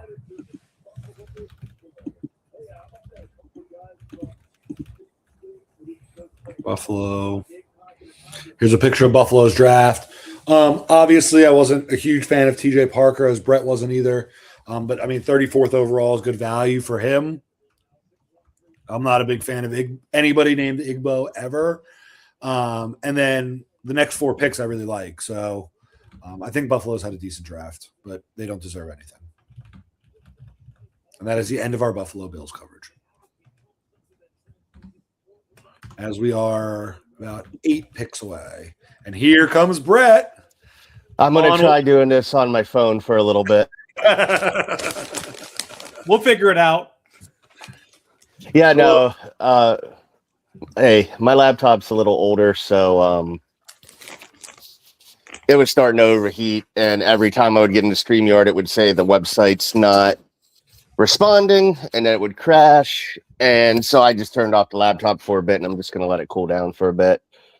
But yeah, what I missed, I saw Singleton, Kendrick Law, I just see went, and I saw Kilgore to the Bills. Brett, I ranked 3 flavors of Lay's chips that I have around me. Okay. My rankings were 3rd overall with a 6 out of 10 was loaded baked potato. Never had it. It tasted a little bit like a darker version of cheddar and sour cream. Okay. Then I tried bacon grilled cheese, which Okay. I ranked 8 out of 10. And number 2, that was very good. It was a very pungent cheese, which I liked. And then number 1 out of 9 out of 10 was all dressed. I really like that. Yeah. Yeah, up here usually there is Lay's, obviously, but usually get the Utz or the Middlesworth because Middlesworth is about 45 minutes away, the factory. These were all like Lay's was having a sale, and I was like, all right, we're gonna do this. So can I say this just because they're on the screen and I'm looking at their picks? The Steelers have had a really odd draft. Yeah, we can go to that.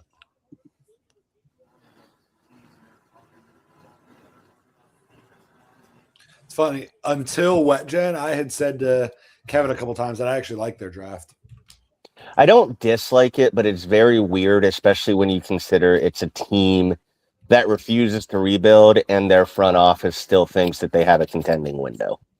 Well, Ian Achor might be 30. Just kidding. He might be. But I mean, I think all those guys. I mean, we obviously like Dalen Everett. We also we liked Jennings Dunker. We were going back and forth on that one. I know a lot of people liked him more early on in the process. Yeah. Jeremy Bernard wasn't my favorite receiver in that range, but he makes sense. And I Mhm. think he's going to develop. I don't think DK Metcalf's going to be on that team for much longer. No. So I think that he's a guy that could develop into that possession guy, which always plays a role as Michael Keaton is announcing their pick. Don't take 10 minutes, please. Oh. Let's see. The list just posted something.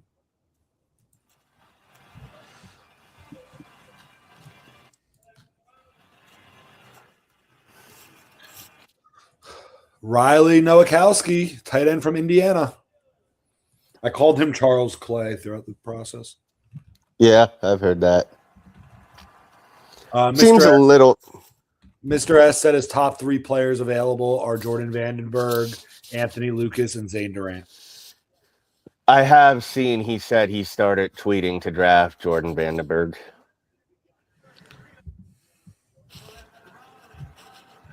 I bet you Nowakowski's going to have a solid career for the Steelers. Probably. He's going to play a distinct role. He's going to play like that Hayward role. Mm-hmm. I think he is the Connor Hayward replacement. Right, exactly. And that's a perfect comp and replacement. That's not a bad pick.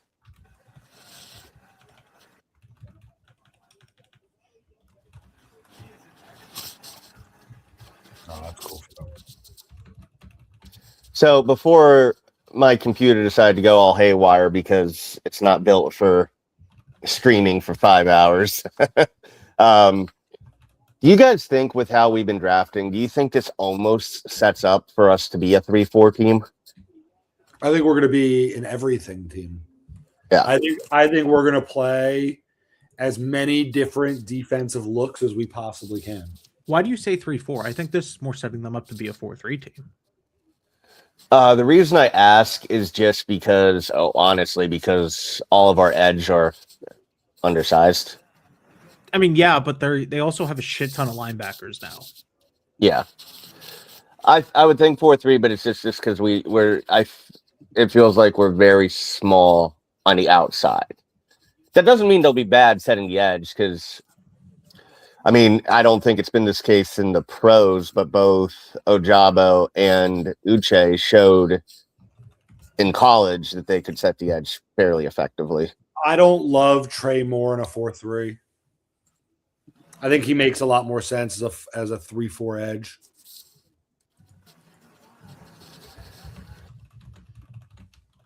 Joe Royer to the Bengals.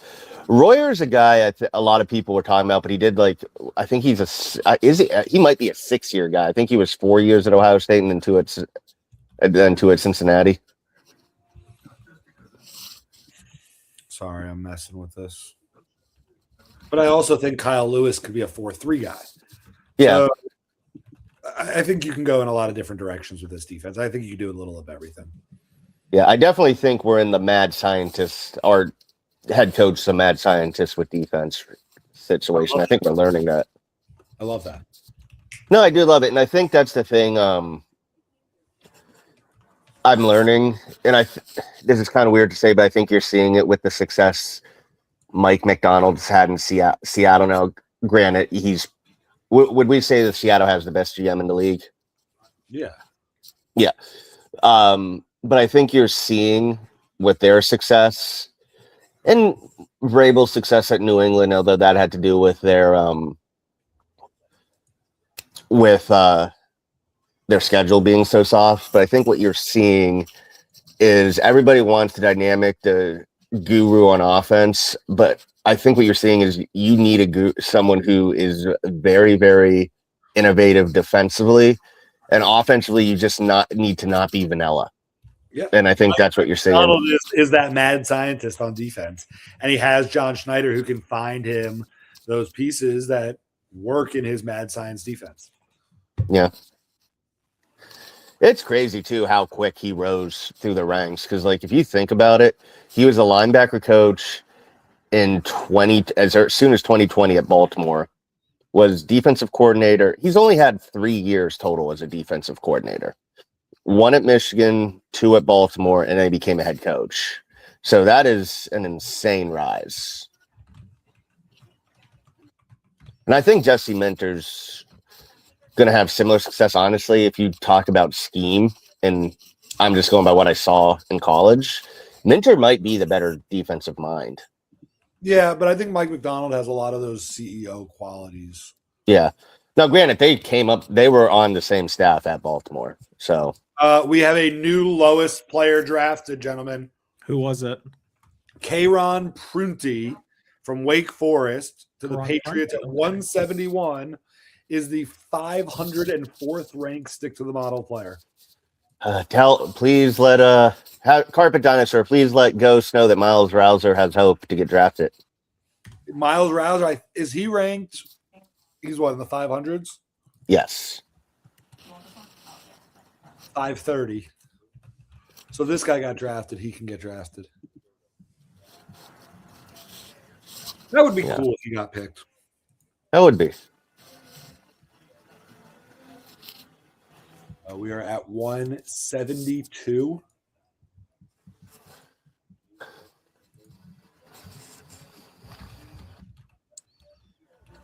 We'll look at some other teams randomly and see their drafts. Well, let's look at some of our division rivals. Pull up some of the, like you talked about Buffalo. Let's look at the. You're going to make me go back. I might as well refresh. Because I feel like our division has had a very good draft all around. And I don't know who tweeted, but I saw someone say that the Jets and the Dolphins are going to make, with their rebuild, are going to make the AFC East really interesting. So here's the Bills first. I touched on it a little bit, Brett.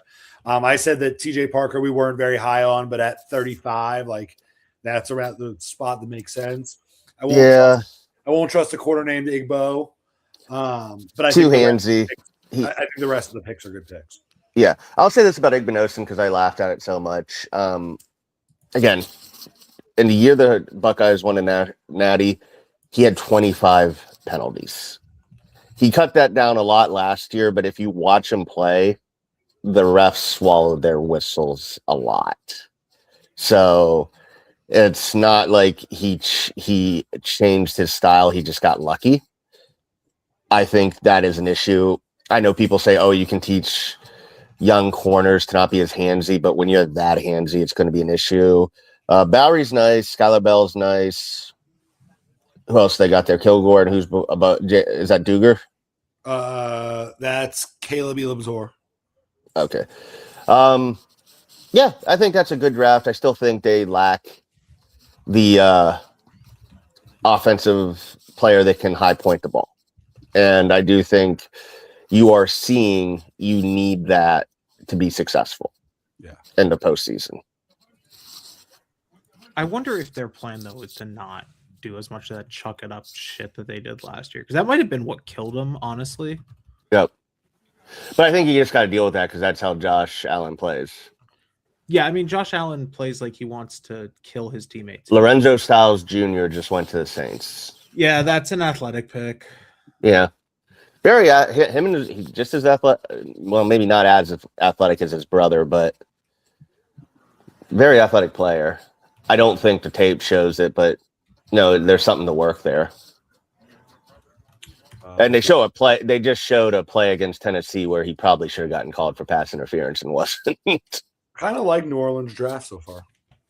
It's interesting. All right. So next AFC East team I'll go to is New England. I mean, Lomu's become a meme because of his dancing. I've seen that. I also just, what is the idea with him? Is he playing right tackle? Right That's guard? the plan. I think he Right plays tackle. To Ozzo asked how long until our pick. We pick in 4 picks. Yeah. And then again in Like 3, 7 right? picks. Now, when we pause here, guys, because we pick 177 and 180, do we want to come on after 180 or do we want to come on at 178? I would say we just wait till after one, whatever the second one is. So just do 2 picks at once. Yeah. I mean, we're going to be talking for like 2 minutes, and then we're Right. like, Yeah. we got to go again. All right, let's wait until after 180. We can pause for station identification. Absolutely. I love that line. It is nice when you have a lot of picks, but they're actually spread out through the entire draft. Like, it was torture the first 2 years under McDaniel when he didn't have a lot of picks and they were all later. And then you would make a pick and you'd be like, all right, so do I just sit here or can I like go do something else? yeah, and then we'd always have picks late in the draft. Now let's be honest, day 3, as our buddy Scott says, day 3 is about the scouts. And I do think if you look at Kyle Smith and is it Josh Robinson or is it John Robinson that we brought in, the old Tennessee GM? But either way, I think both of those guys are known as very good scouts too. But going off them before we pick really quick, looking at the Jets draft, what do you think about them? I thought they had a really strong day 1 and 2. I did not like them giving up a lot of their picks in between 110 and 228 and coming up and getting Klubnik. I didn't think that was smart by them. Now, let's be honest, the Jets are they have 3 first-round picks next year. They had 3 this year. I think early on they did well. But the funniest thing, and I know it's going to happen, is Geno is going to have a good enough year where they're going to win like 5, 6, maybe 7 games. And they're not like, yes, they have the ammo to move up, but then you're going all in. But if Geno's good enough, it's going to cause issues. And we have seen in the past with them when they're planning for the future, look at when they had Ryan Fitzpatrick and he won, 10 games with them. They, how do I want to say it? It could cause issues because then that player is going to want a new contract and you're kind of stuck in no man's land. And I do have a feeling that even if I like some of the players for the Jets and it's been an annoyingly good draft at times, I agree that day 3 has been not as good. They're going to find a way to mess it up and start all over. Oh, I can't wait. I think that I don't think there's any way, I don't think there's any level of good that Geno Smith has it in him to play that will cause him to be the starting quarterback of the Jets next year. After this upcoming. Josh Cuevas of Alabama to Baltimore. That's their second tight end that they've taken. Yeah, he's the inline guy.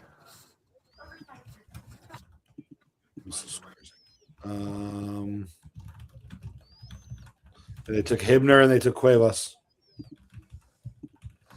Yeah, And they're on the clock again now. As we have 3 picks until the Dolphins, guys. What do we think? I don't even know anymore. I don't even know anymore. Brett, you are forced to give a name. We took a safety. We were all right last time. Wrong player, though. Yeah, wrong player. Yeah, but I said Yeah. give a position. Is Anthony Lucas still there? Because I think at this point he might be too good. I'll say either Anthony Lucas or we go. I will say this: I think we're going to draft Taylon Green. We've done a lot of work with him. We have his old offensive coordinator as our quarterback coach, so I'm going to say until he's drafted, Taylon Green's going to be my answer for our picks. I will say I'll say Brian Parker. I'm gonna go running back Damon Claiborne. Like that. Did we bring him in or meet with him? We brought Kalen Black in, I believe, Yeah. He went. and he's long gone. He is long gone. Yeah. At this point, it's just. I think at this point I know a lot of people don't like to say this because I think a lot of people are now saying that you can get impact guys into the 5th round, and I do agree with that. As I do think, in some way, shape, or form, everybody we've drafted so far is going to be contributing to the 2026 Dolphins for better or for worse. But with how many picks we've made, I think at some point you just got to say these are guys we want to stash and develop. Yeah. Is there any offensive lineman like tackle worth developing? Is the question. Crown over if you don't. He's still here. Yeah, he is still there. If you don't view Proctor as a right tackle, or if you think Crownover can move to guard, I think he's another guy that's going to be a developmental right tackle. Brian Parker, I think, can play guard or center. Kev thinks he's going to end up more at center. We'll go to the lineman. If you want to draft a center, I'm okay with Pat Coogan. I still think there's a chance at 200 we take Inez Cooper. Or we just take him now because everybody's going like 200. If you like a guy at 200, you like him now. Logan Taylor is another one of those guys that was on that half team. Quintavious Hutchins was another guy that was on that half team. Yeah. I mean, we'll see. We got 2 more. Kev, you got a name? I'm going to go with Damon Claiborne. In terms of tackles, there's fucking no one left. I mean, it's like There was no one left after day one, if we're being honest. No, there were some guys who I thought could be something, but I mean, now you're like Crownover, et al., right? Like, just not much else. I do have a feeling we have 5 more picks. Yeah. I have a feeling we're going to take another wide receiver too at some point. I could see one in the 7th.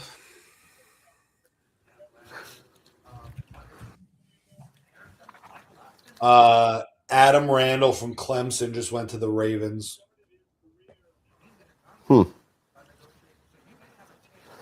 They're showing it right now. I actually do like the Cardinals draft too. Let's go to it.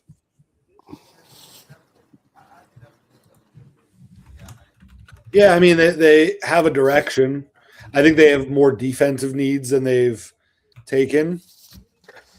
Yeah, but you've also set up well that their offense should at least be fun. Yeah, I agree with that. I think when you draft Jeremiah Love at 3, I think you're committing to just your draft is fun, you know? Yeah. Is Carson Beck going to be the starter this year at some point is the question. I asked that last night, and I think so.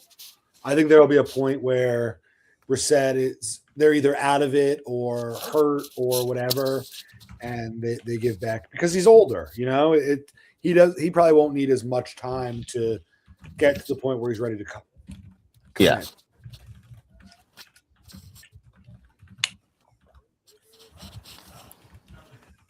The Raiders have about the Raiders pick is in, and then it is Kansas City, and then Miami, and then Philly, then San Francisco, then Miami again.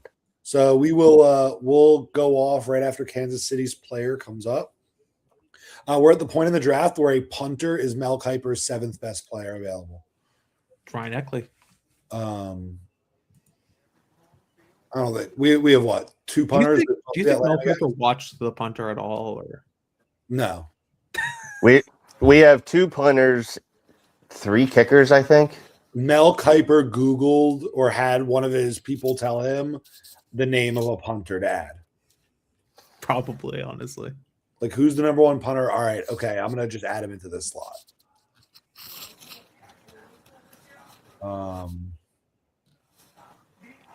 We're showing Mendoza highlights right now. There's a band thing. Yeah, we're at the point of the draft too, where even you're waiting for ice and run, and you're waiting for stump the truck. Yep. Oh, stump the truck is fun. That's the best part of the draft. Detroit just came all the way back, Kevin. They were down 11 with like 5 minutes left, and they just tied the game. Jeez, are they going to fucking dude? If the Magic blow this, I'm gonna laugh so hard. Yeah, I hope the Magic blow it. I want a Detroit Boston series. I think that would be fun. Tobias Harris hit a dagger 3. Letting Well. Tobias Harris hit a dagger 3. Tobias Harris. He hit a 3 and he did a call me emoji or emote. What's the word? Emote. Hezekiah Masses just went off the board 2 picks before the Dolphins. I could have seen us going him. I mean, Kevin, we're talking about him most of the day. Him and who was the other guy that got picked, Kevin? Demings. Demings is off the board too. Yeah, he went to Minnesota. Brian Flores continues to ruin my life.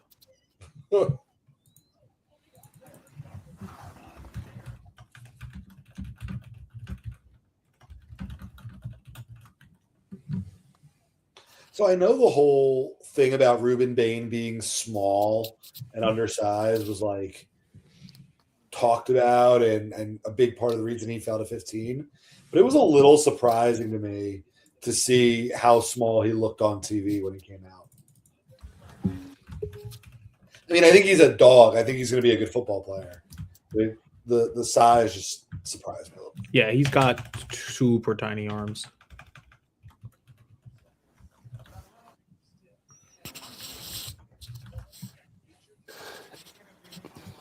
Yeah, I'm seeing him now on TV, and it's just, and I remember thinking that too, where it's like, oh, he has the juice, but I do think it's like, yeah, this is a little bit of an issue.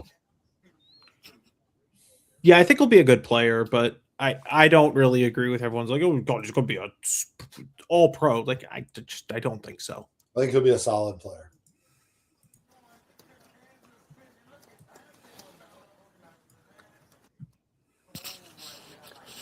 So Chiefs pick is in, guys. The second we see it. Oh, the Chiefs took Emmett Johnson. That was before. We'll see who they take at 176. And then we'll hop off, and I'll see you guys right after 180. all righty. Let's see. It could literally be any position and any player that you've ever heard of. I'll tell you one thing. John Eric Sullivan is not predictable. He is to an extent. You need to be young-ish. You need to have experience, and you need to be young because even Michael Taff isn't young. I mean, he's taking Right. quite a few guys who are not young, but I agree with that. Do you think that the way John Eric Sullivan drafts now is different than the way he'll draft in a couple of years if we're contending? Like now he's drafting players that'll come in and like raise the baseline of the team. I think maybe- the basic principles stay the same. Another Dolphin visit, Cyrus Allen just went to the Chiefs. I think he was no longer a fit after they took 4 different. I agree. Gentlemen, this has been fun. I'm appreciative of the little break, but the Dolphins are on the clock, and I will see you after 2 picks. See ya. All righty.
We are back. The international pathways Man. have an opportunity to play football. The NFL Academy in I don't know much. We took a Kevin. We did. I interviewed Seydou Traore to start with him at the Shrine Bowl. Really? Awesome interview. Just straight up, genuinely awesome dude. He got to start playing soccer in England, moved over here, played for Clearwater International in Florida, which is effectively a school with a bunch of international guys, who were trying to make it. He can't really block, but he's incredibly athletic. He's going to be a kind of a move tight end. Think like worse Jonnu Smith in the sense. Oh, of he's at the draft. Yes, He's coming out now. He's an international pathway player, so they do this Very cool. kind of like once with the guy who most expect to get picked early. It's awesome. I think that's a really good, fun pick. Because he's an IPP player, you could keep him on the practice squad with an extra practice squad spot if you can sneak him onto the practice squad. That's a fun little pick. I love the Kevin Coleman pick. That's a fucking awesome pick. Yeah, man. He's lightning. And it's funny because you look at the 3 wide receivers that the Dolphins have drafted, and they're all different. They're all very different players. Coleman will play the slot. And then you have obviously your Z is Douglas. And then Bell can really do a little of everything to me once he gets healthy. But it's going to be interesting to see what the Dolphins' depth chart at receiver ends up looking like at the end of the preseason. Yeah. So what I take from the Coleman pick is they might view Malik Washington just as a special teams player and a gadget player. We all had high hopes for Malik. He's very shifty. He has he's hard to bring down, but he didn't really show a lot either. Like he showed nothing outside, and he's shown very little even as a slot guy. Most of his big plays have been either special teams or gadget plays. So I think he might not have been as secure in where we thought he would be. But Coleman is a yak guy, slot guy. So good pick. And I said we could probably take a third wide receiver. Seydou Traore, don't know anything about him. We doubled up on tight end, developmental guy. Seems more like the guy you want to develop, and it looks like from his highlights, I'll look at more later, but it seems like he has soft hands. I wonder if this is less about Malik Washington and if this is more about we're going to throw as many pieces at this problem as physically possible and the best players are going to win. Because I like Malik Washington, the football player, but you cannot go into next year guaranteeing Malik Washington anything more than a spot on special teams as a kick returner. Like anything else is just completely stupid down to like what a team is, right? And so like if you're going to build a team, which is the goal of all of this, give yourself as many options as possible at fixing issues. And if you think wide receiver, and truthfully, I think it probably is one of the bigger issues on this team, man. You now have 3 players plus Tutu Atwell, plus Jalen Tolbert, plus Malik Washington, plus Theo Weiss, that you're going to let the best players win. And how they win is going to be up to them, and how they shake out is going to be up to them. This probably says that Tutu Atwell is not making the roster for me. I'd agree with that. I think Tutu Atwell is redundant with Malik Washington, but especially redundant with freaking Jalen Tolbert or with Kevin Coleman. They're the same. Like they're all just the same players. Yeah, and I wonder if Traore, if he actually has a chance to make this team, because as raw as he might be, and maybe this is me just thinking because of what we tried to do with what's his name, Connor, for 4 years, where we just kept him on the roster.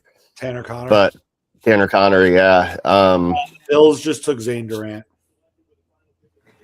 He's a good player. Well, he's a good athlete. I would have taken a risk. I would have taken a shot on him. He's a little smaller. I think, and Kev, you know this, the issue for many of these Penn State guys, and I think Mr. S has joked about this on Twitter, is they come in and they just are insane athletes, but the athlete never meets the production. Yeah, like I think that there are always going to be players who are athletes that don't meet the production. This is where you start taking them. In terms of Sadu, I wonder if this is like the Tanner Connor teacher's pet, where you'll let him get 2-3 years, force him to develop. But again, right, like if you can sneak him onto the practice squad, you get an extra practice squad spot with him now. Right. And so you also get to keep a 91st player on the roster. So you do get an additional UDFA that you can have develop, whatever the case may be. There are reasons why you take a guy like that. And it's not just because you think he's a good football player, but from a roster management perspective in the offseason, it does give you a little bit more options as to how to build a roster now. You get an extra dart throw because I believe IPP players do not count towards the 99 limit. Right. So when's our we do got a 6 now. Is it like the end of the 6th or how long until our next? We pick at 200. All right, so we got 17 picks. 17 picks. So while we're waiting, looking from the difference, and again, this is just one draft. It is still going on.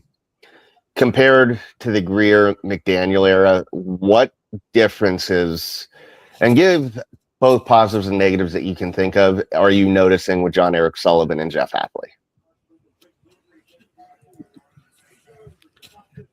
Kev, you want to go first? Or you want me to They take fucking love big school players because the Yeah. only player that they have taken from a traditional small school is Kalen San Green Diego just went to State. Kalen Green just went to Cleveland. That's a good Thank pick for them. Thank God. Thank God. They are a good spot for project quarterbacks. I didn't want to have to deal with it. Because the minute Malik Washington had a bad game, you'd go, hey guys, we should play Taylon Green. It's like, no, man, shut up. The biggest thing is this is no longer like they're just going to take big school guys. Like I know Chris Greer did similar, but I mean, this is an entire draft of guys who played Power 4 football sans one player. And he was a combine guy. He was one of the best players in the draft. So it's a little bit different there. Other thing is its physicality. I know we've talked about it a lot, but they're going to get guys who are going to put their face in. And then later in the draft, I think is when they take the athletic gadget guys or sub package guys, because Trey Moore, I think, is a sub package guy. Kyle Lewis is a not an every down player. Kevin Coleman might be more of an every down player. Sadu Traore is not. He has to learn how to block. And right now he's just all receiver. So I switched back think- to my computer. I think what the Dolphins are telling you is that early on in drafts, they're going to draft trenches, they're going to draft physicality, and then later on is when you take a shot on athletes. Right. Later on is when you take a shot on the athletes that you think you can develop. Yeah, and I think that's a good strategy.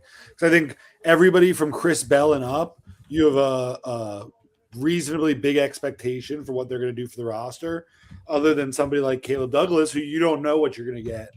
From a fan perspective. But I think on day 3, like you said, a lot of, okay, right away, we see a clear defined role that each of these guys can do. And then from there, let's see if they can develop into more. I think it's a good way to go about it. Okay. Jordan, I think we're at this point where, based off of the messages, I think we're kind of at the point where we can just kind of call this. Huh? Don't you? Kevin, are we going to call this? I'm down whenever. We are 184 picks in.